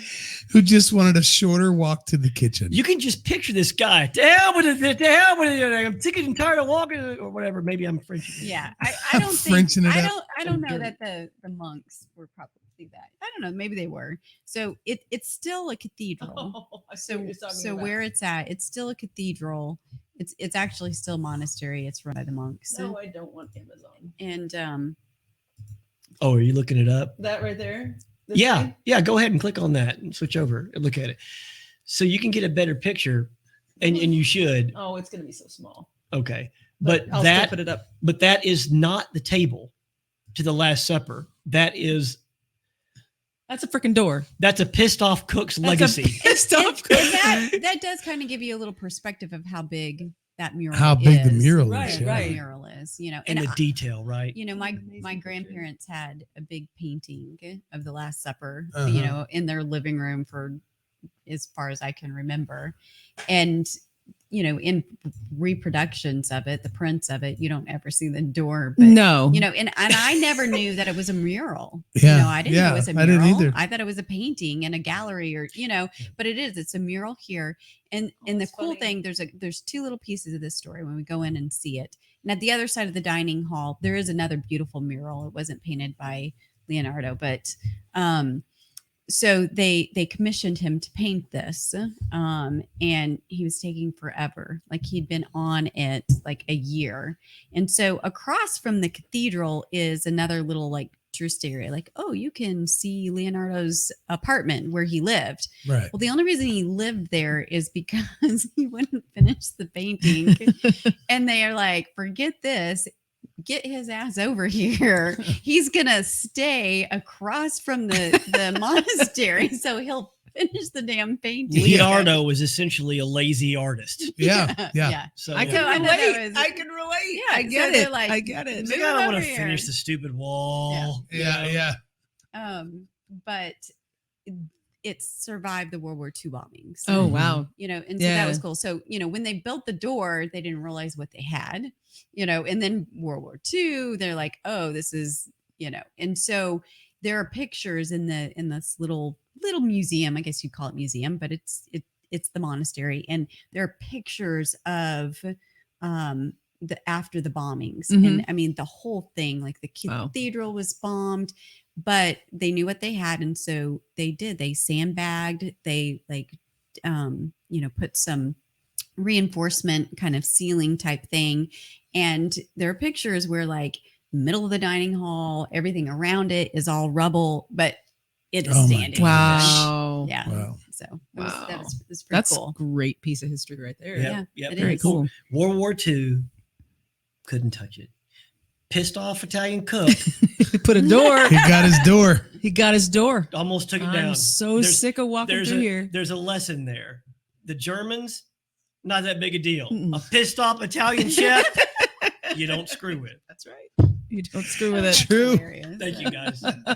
All True. right. This I guess we're done with this segment. Yeah, I only had one last question. Okay. Yeah. The dog in Tulsa that had to be walked Mhm. during quarantine, I was gonna did ask it you. get thrown out with the kids' homework assignments? Oh my Absolutely God. not. That's our baby. That was That's our baby. The kids are jealous. Dobby. Of- Dobby. So we Dobby. Dobby, the Since house. since you're British. So Dobby, Dobby. and we have a poodle Shih Tzu, a Pooshit. A push it. And we named him Dobby because like the Harry Potter elf Yeah. who loves socks, in the Harry Potter movie, it was like, you gave Dobby a sock, Right. So I mean, that's movies from my homeland, so Right. and familiar. And so when the puppy was or when the dog was young and just a puppy, he just kept getting in our socks. Mhm. So we named him Dobby, and he Gotcha. stayed wonderfully. This was our main concern. The kids, they were grown up to a point where they take care of themselves, or we could call or video or whatever. And today's day and age with the technology, we probably called them more now than when we're back home. Yeah, so that right, really right, wasn't right, a concern. Right. But Third grade art, not as concerned. right. But the dog, Throw it away. But the dog. because see, the animals, when you're gone that long, they don't know. The kids know you're coming back. The Right, dog right. just disappears. They one think day. you're gone Yeah. every day that you we leave. we were tore up, and so we made a We decision. almost thought about taking him with us. Right, Yes, right. we were And close. you know what? We could have. We totally could have That's right. taken him in Italy, at least. Like when we extended and went the second half of the trip, that would have been much difficult. But in Italy, dogs everywhere. Like, Yeah, I mean, it was so, and that's what I was going to say about Florence is in Florence, we were talking about healthcare and that kind of thing. It's a tax deduction if you own a dog. No, and all maintenance. So Huh. vets, Yeah, yes. all that stuff. Because they look at it as you got to get out and walk your dog. So you're going to be healthier. If you have Health. a dog, you have Wow. to get I out. have It's a heard community this, thing. yes. It's a community thing. So you're going to like socialize with your other dog walker Good call, neighbors and yeah. stuff Wow. like that. So Yep. we every time we would sit down, we're like, oh God, we miss our We dog. should have brought Dobby. but Yeah, we should've brought him. we left him with Renee's mom, Yes. and he was perfect. She's a dog lover. She has her own. She has 3 other little dogs. Oh wow. And so he just kind of became part of the little pack. Yeah. And in fact, when now oh we're my like, goodness, I mean, on it, she's like, I can tell he's sad, but he's doing really good. But now that we're back home and we can say, hey, you want to go see grandma? And that dog will like, He's got- like he's got 2 homes now. Yeah. Yeah. He's got. yeah. In fact, we're Yeah. kind of like, hey, remember who your parents are. Yeah. Yeah. Don't forget Yes. Don't forget us. You know? Yeah. Yeah. So That's but anyways, awesome. Yeah. Thank you guys. All right. Thank you Yes. so much. We'll see you next time. We'll see you next time.